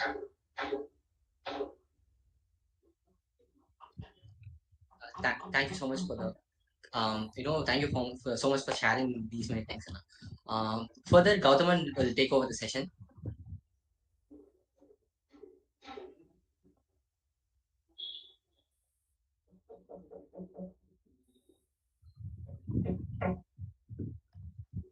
Hello, guys. It's so great to see you all in this evening. I have a couple of interesting questions to ask actually. One of that is, how did you find that this particular tech was your area of interest? And how long did it take? so. I guess this would be good with Haridharan first. He's a creative guy and he chose a different path other than who usually do Android or Yes, sir, I'll answer it. So, first I was like, I am a mechanical engineering guy, so I wanted to pursue a computer science domain because I was interested in C++ because of the way my school has taught me. But unfortunately, I wasn't able to get into a computer science bachelor. So, I think I wanted to do something apart from my mechanical engineering to do something, and that's when I found my senior Rohit Anna, where he just like he was just like just asking me to come with him for a hackathon, and just I was just sitting along with him. I didn't do anything on that particular hackathon, and he and another CP Anna did everything, and they even got the first place. I even got a cash share of 2,000 rupees for literally doing nothing. So that's where it piqued my interest. Like I was seeing how they were working with these things, and then later, before getting into the team, I did my research and watched some YouTube videos, and then did some stuff. And I was actually surprised of myself about my achievement. I was able to bring something out into reality which can be viewed through the camera. So that was really interesting for me. And then got into a course, and then we just pursued. So it was really interesting to see something that we can create on our own and be present in our reality. When, as Thanos says, reality is often disappointing, right? So,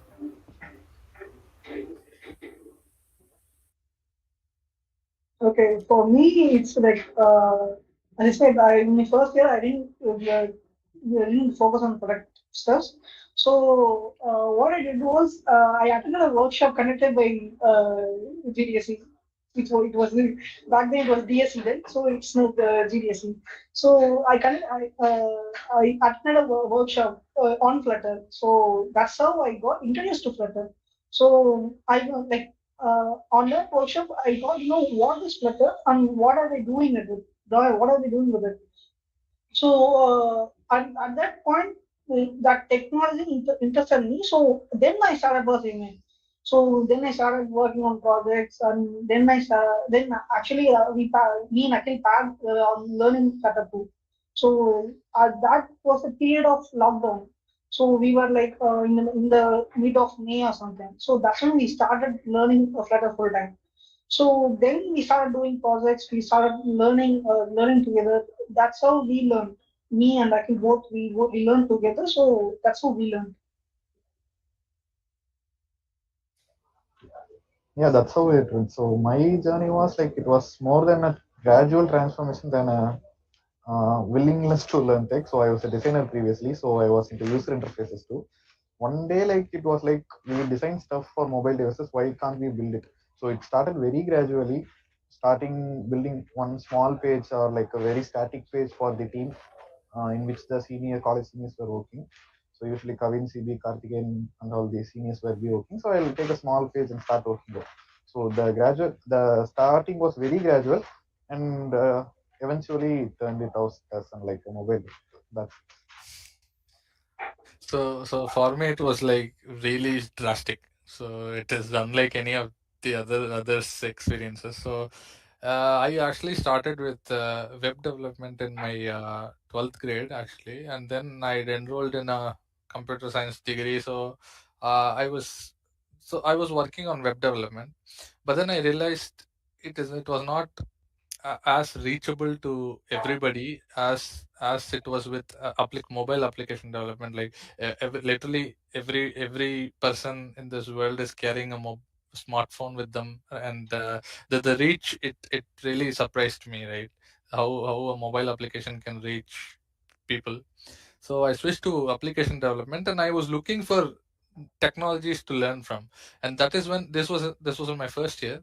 So I was looking for technologies for a mobile application development, and then news started spreading around about Flutter. This was when Flutter was, news started getting out about Flutter, and then I actually had a head start. I started learning Flutter, and while it came out, while Google launched it, and then I started working on very basic applications there, uh, example applications and all of that. And then I was looking for people who share my interest, right? And then I found DSE, where they had a cluster for Flutter development, and yeah, that is how I landed here.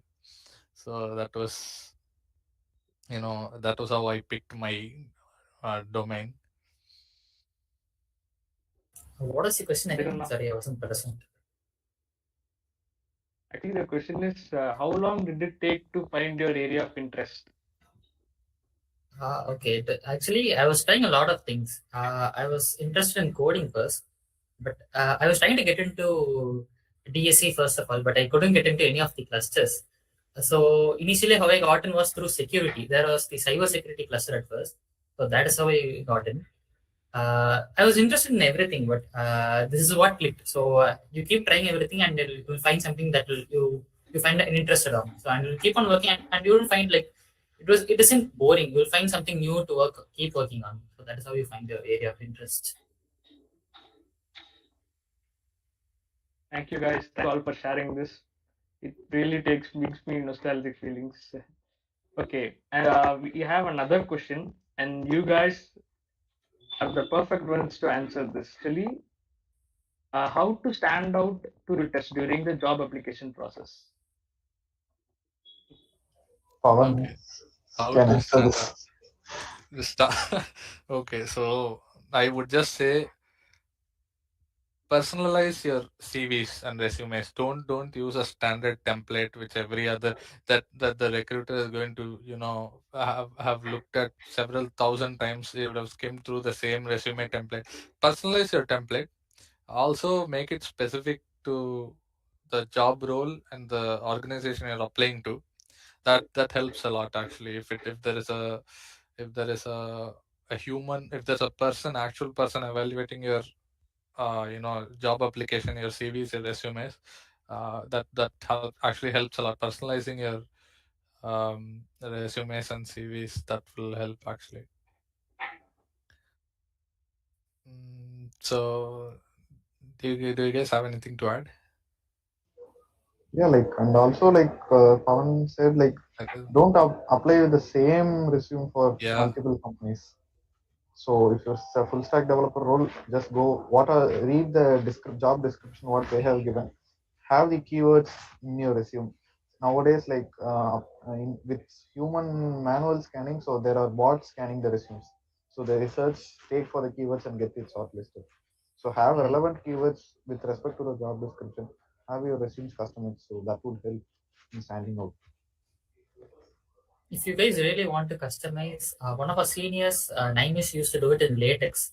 If you really have the time to invest in it, you can maybe try it. And that sure will help many of us actually.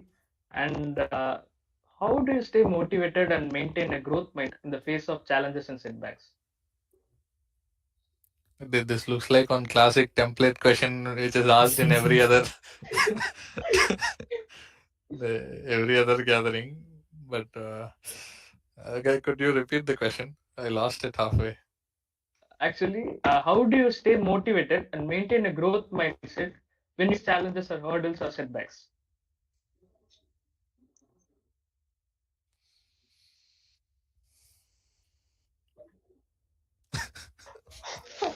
See, in reality, we will have the setbacks. We will get frustrated.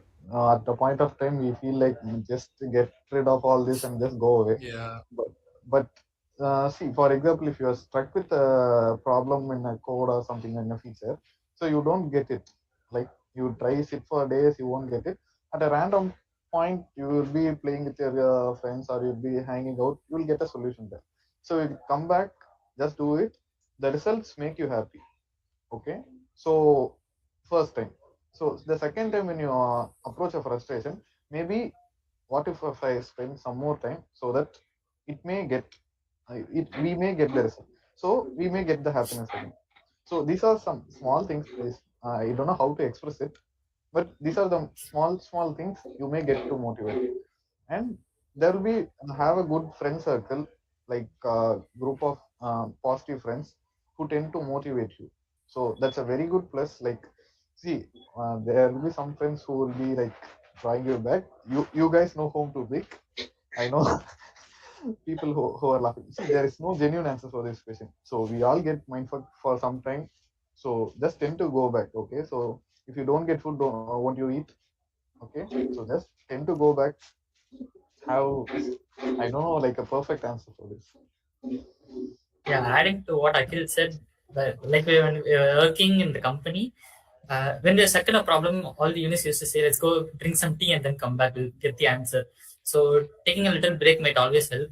And also surrounding you with, Yeah, surrounding yourself. Yeah, go on, Marvin. go. So when we were working back in college, I think surrounding ourselves with people who have similar goals was always helpful. So when we were working on the app, me, Akhil, and Madhavan, we are all bounced off each other. So I think that is very helpful. Yeah, actually getting to know your teammates and discussing your problems will help a lot. So yeah, we even today today I say like whenever we face an issue, we'll explain to some other person who will get a second perspective. So instead of looking in the way we see, they'll give a different perspective, and you can try to solve from their perspective, which will give you a solution. So that will actually make your life very easier. Thanks, guys. Thanks for sharing. Yes, Nakila. Oh, I don't have any friends. Okay. Go ahead. And we have one specific question to Sivaram bro to share his journey joining Amazon and what skills we need to develop in the process. See, okay, so it is like every other. I will tell. I will. So I will crack one. More than I will use the appropriate terms. I will debunk one very popular myth. Okay, so placements is all about your technical skills. This is a very popular myth. So it is, like I mentioned earlier, several times earlier in this meeting itself. So it is your interviews are not, even if it's not on a very large extent, it is still, it does depend on your the way it depends on the way you communicate with your interviewer, or or your HR, or anybody for that matter, right? So you need to have it's not like you need to have sufficient technical skills, but also how you carry yourself, how you present yourself, how you communicate your ideas, your thoughts. That equally matters. So that is one thing. And it's most often times than not, you also get lucky with your interviews. So you might be having a good day, you might know the problem that you're being asked, you might already have a solution to some of the problems that the interviewer is going to ask. So it is also driven by luck to an extent. But I would also say the harder you work, the luckier you get, right? So do your due diligence, keep preparing, keep trying. You will eventually make it. Thanks a lot for sharing, man. That sure is motivational. And there is one more question actually. Is competitive programming necessary for any tech domain that I pursue? It's asked by a user. Any? Sorry? I Tech didn't get the domain that question. I pursue. It's like, is competitive programming necessary for all the tech domains? Not necessarily. If you look at it, competitive coding is like it's like a sport, right? It's just how quickly you're able to. It is a test for your problem solving skills and coding skills, which is time bound. Okay, so you needn't necessarily. And I do agree that for your for your interviews, for your placements, for your uh, so, for your journey to getting a job in the tech industry, you will require technical skills relevant to coding like DSA, but you need not. It is a stretch to say that competitive coding is a necessity, right? So it's just an enjoyable sport. If you're up for it, you can you can always do a little competitive coding to keep yourself active in coding. But otherwise, I don't think it is a necessity uh, as such. We're just adding to that, right? The main part of all that is just learning where to use and what to use there. You don't have to like know what an algorithm does exactly. You just need to know like what's the benefits of those algorithm. You can still, if even if you're working somewhere, you can still go to Google and search the algorithms implementation and all that. You just need to know like, okay, to solve this problem, this algorithm will be a good fit for me, and why that's a good fit is something you should be able to argue. So that's something that should be the key takeaway from competitive programming rather than solving problems very fast. Yes. Thank you all. Thank you all for sharing this. Now Rajesh will cover this session.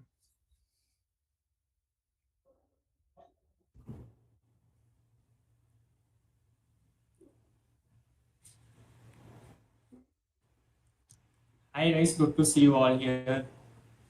So there's a question from a participant that in a technically dominant campus placements, what do you think about opportunities to the non-technical areas?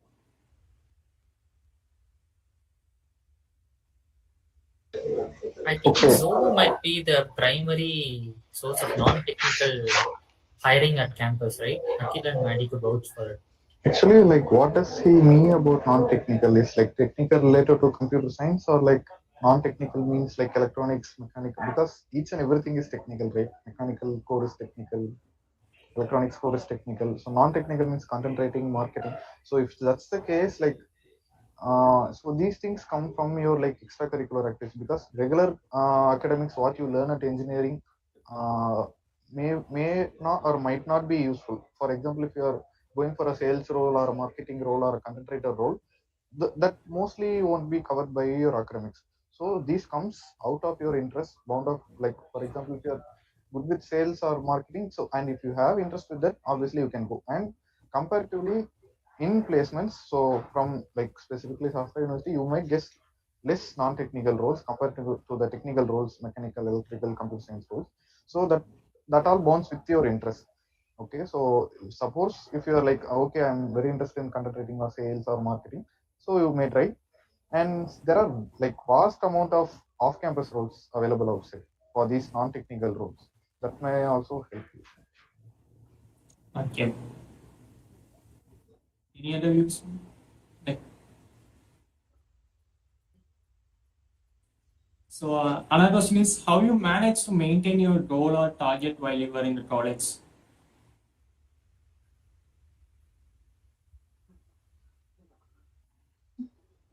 Vishal, can you take this? Okay, like the simple answer for me was that I didn't kind of get my goal or target set and then go through that. So like I generally go for short term goals. So like this is what I'm doing right now. This is like what something I want to do. The next step, and once I get that done, from there go for the next plan. Like I'll have some ultimate end goal. Like at least in college, it was say I want to get placed in some good company.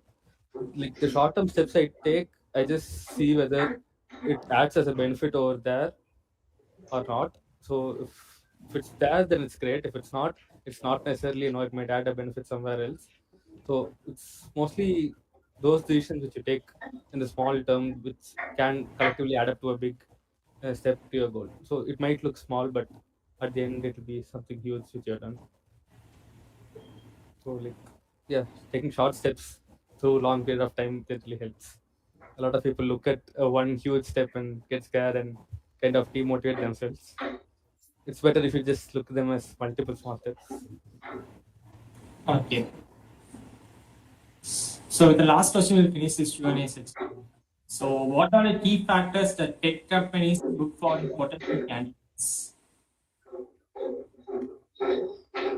Could you repeat the question? What are the key factors that tech companies look for in potential candidates?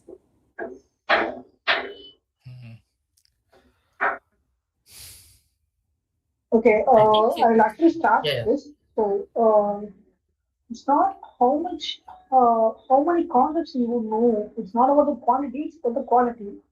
Even if you know a single concept or a very few number of concepts, if you know very deep enough to explain it to the interviewer, you will be fine actually. So even if you don't, if they ask you a SQL question and you don't know SQL, you can openly say that I don't know SQL. Can you ask something else? So they're happy to evaluate on something else. So the thing is, it's not about the quality. It's not about the quality. It's about the quality. So how deep you know the tech you pursued or you learned. It's what matters, and communication skill helps you in interview for the most part. So if you know how to communicate well, you'll be actually very comfortable in the interview. Yeah, Adding thank to that, you. yeah, I think being enthusiastic to learn what the company wants you to learn is very important because anyway they're going to train you on what the company is working on. So you should be ready to learn. That is what you should exhibit on your resume. You should be ready to learn what is required. Mhm. Yeah, that's a very good point. And it's just that they also look for your problem solving. It's not like every other company is having critical problems every other hour of the day or anything like that. But it's more of a what if we have a problem. Will this person as an employee in our company, is he capable to solve that problem in an event it happens? So it's something of that sort. Yeah, and also like focusing more on like what happens during the interview, right? So instead of when the interview presents you with a question, instead of just directly jumping to solving the question, start discussing the question with them. Like walk them through how Yes. you are solving the problem. Not like everyone knows that you know the answer. Almost everyone does lead code every day, but they need to understand that you know like how to approach the problem properly. So that's Yeah. also something which can help you. Gather the requirements, Mm. like properly gather the requirements before you jump into actually solving the problem. And also like adding the competitive programming side of things also is that almost everyone is doing that right now.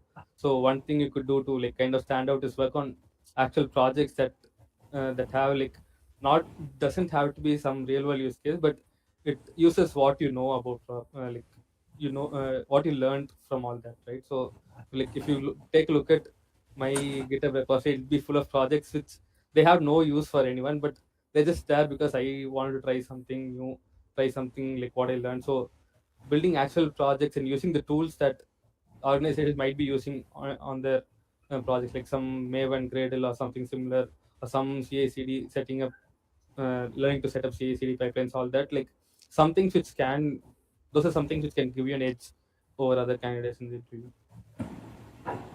Okay. Haribro, there's a question for you specifically. Like, what your guidance the undergraduate students for doing masters? Like, how can they approach to it? So first of all, those who want to pursue for masters, I would suggest you to choose your master's domain as soon as possible, probably in your third year starting also.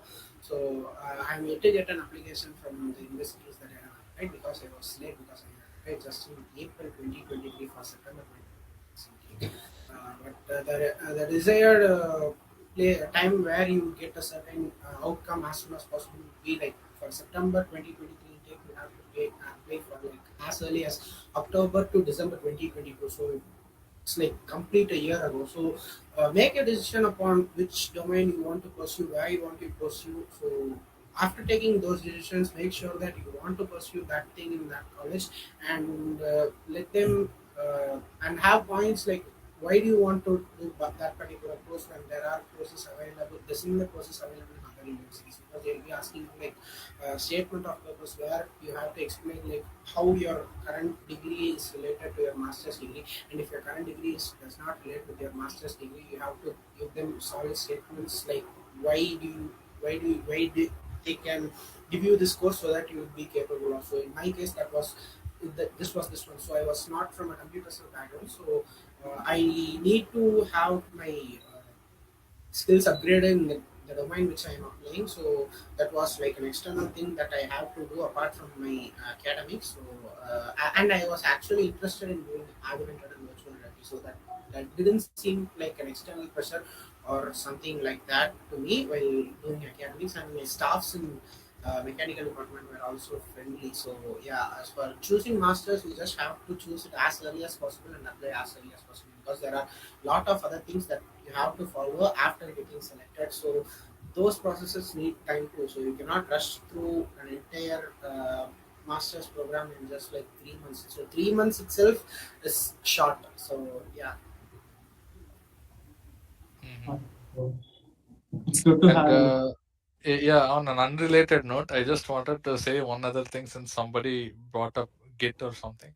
So most students, they tend to finish their projects and just dump it in Git just before the recruitments begin, right?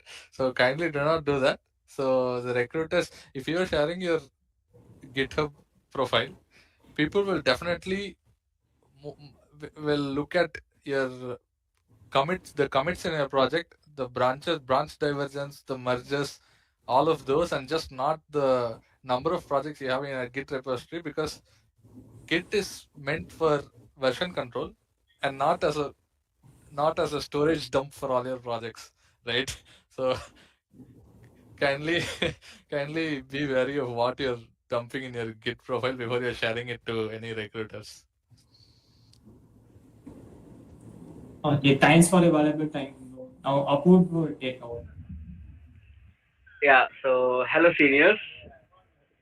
So there is last but not the least, I would like to ask a general question and from all of you.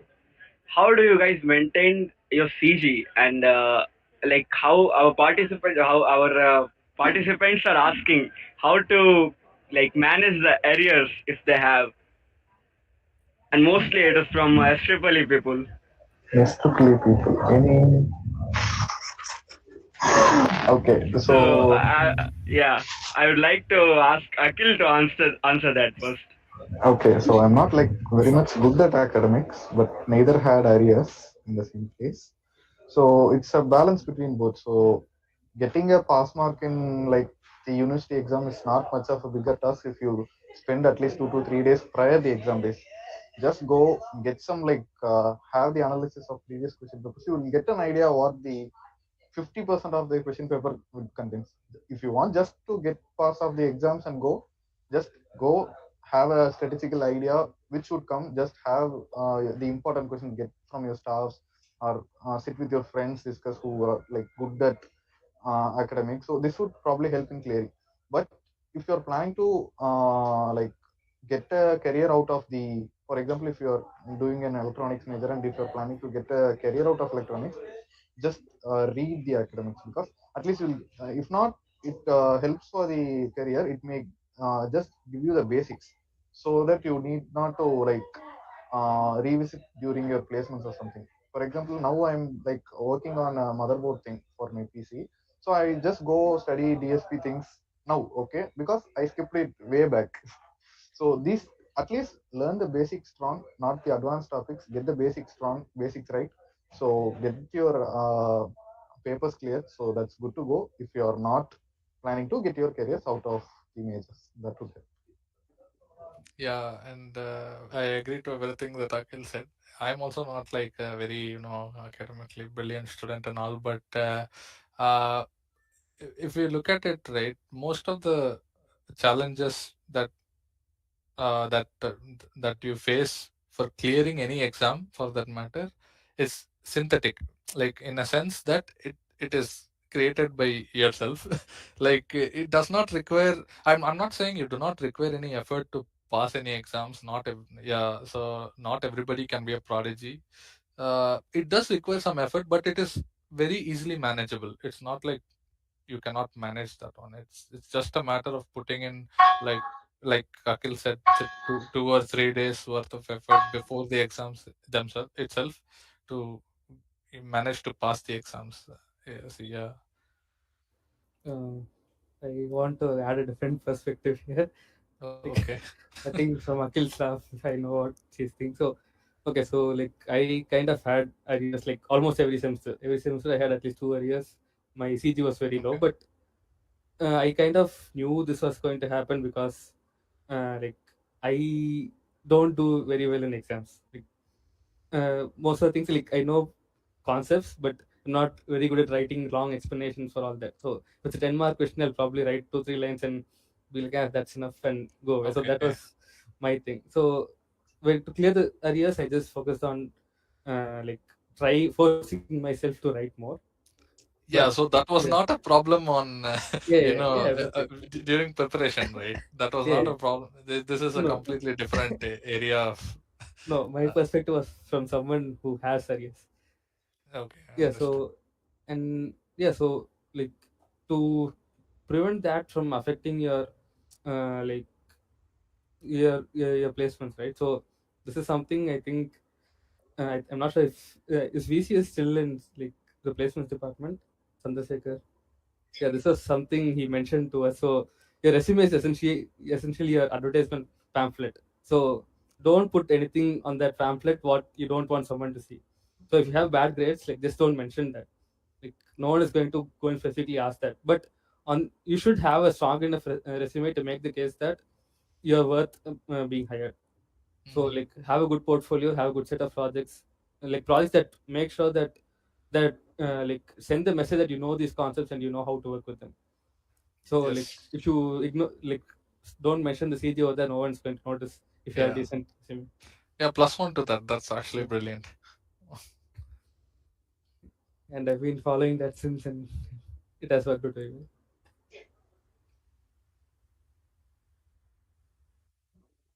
So Yeah, yeah, that's that's it. not a big thing to worry about. We do have workarounds like. Mm. And also like there's always off campus placements which you can try. So, what you guys preferred actually, off campus or on campus? Like, On what will be campus better for your junior? What on will you campus is prefer? definitely much easier. If you get that, Mm, it's much easier. Off campus, like a lot of companies, like very specific companies will be like interested in hiring right from college. So that's something which you'll need to, like, you'll have to do the searching for those companies. In on campus, like the college does the searching for you, so it makes things a lot easier. They organize it very well. So like on campus is much better, but if you feel you're kind of losing hope on that side, you still have hope on off campus side.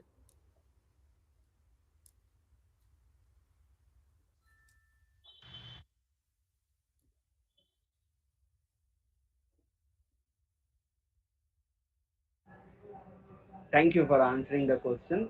I hope it solves our participants or attendees' doubts.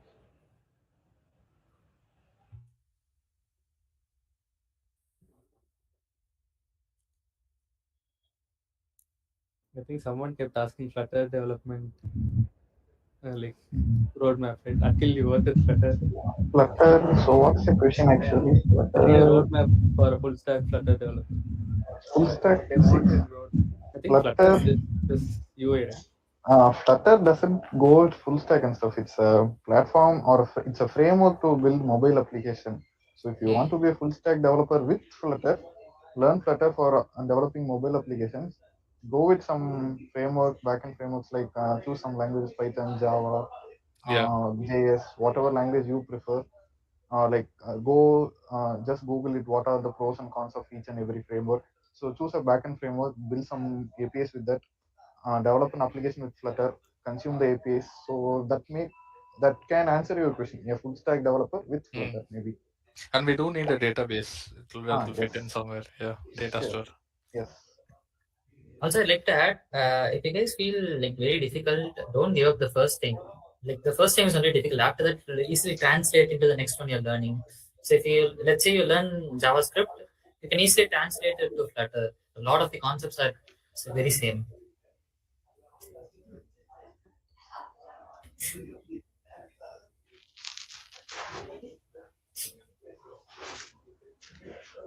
And also, like, the official documentations will always be more helpful. Like Yes. Stack Overflow Then is any always course helpful, that you but can find. yeah. So like if you want to learn anything new, just go to the website. There'll be a button called Getting Started. Click that and get started. So that's Yeah. always a great place. Yeah, I think someone will obviously get stuck with some obscure Yeah. software that has no documentation. Then it's in the hands of God.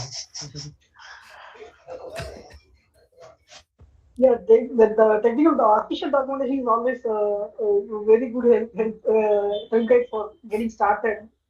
So whatever basic doubts you have, the official documentation will have it. So after when you go dig deep into the framework, or dig deep into the technology, then Stack Overflow come into place. Yeah. And one more thing I kind of want to, not related to Flutter, but this is something I kind of learned late in college, but I think a lot of people should know. So, like the college ID card you have, right? So that is kind of very powerful thing which you have. So almost every big company has a program that's targeted for like graduate students. So I think Google has Google Summer of Code. Apple has something specific for Apple, like something related to students. Microsoft also has something like that. So go search for that, go try and apply for that. You get a lot of perks. I think GitHub also has like a student membership thing where you get a lot of perks for free. So like try and take advantage of all that. Use that a lot. So that will really be helpful. Yeah, that was so nice of you seniors to clear all our doubts and motivate us and guide us for our future as well. So I would like to sincerely thank you all for joining us, like clearing our doubts and clearing every part of the doubt which we had. Thank you.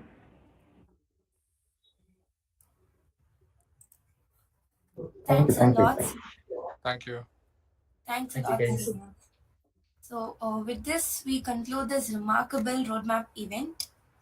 The insightful presentations and engaging discussions and valuable interactions during the Q&A session has enriched our understanding and kindled the flames of innovation within us.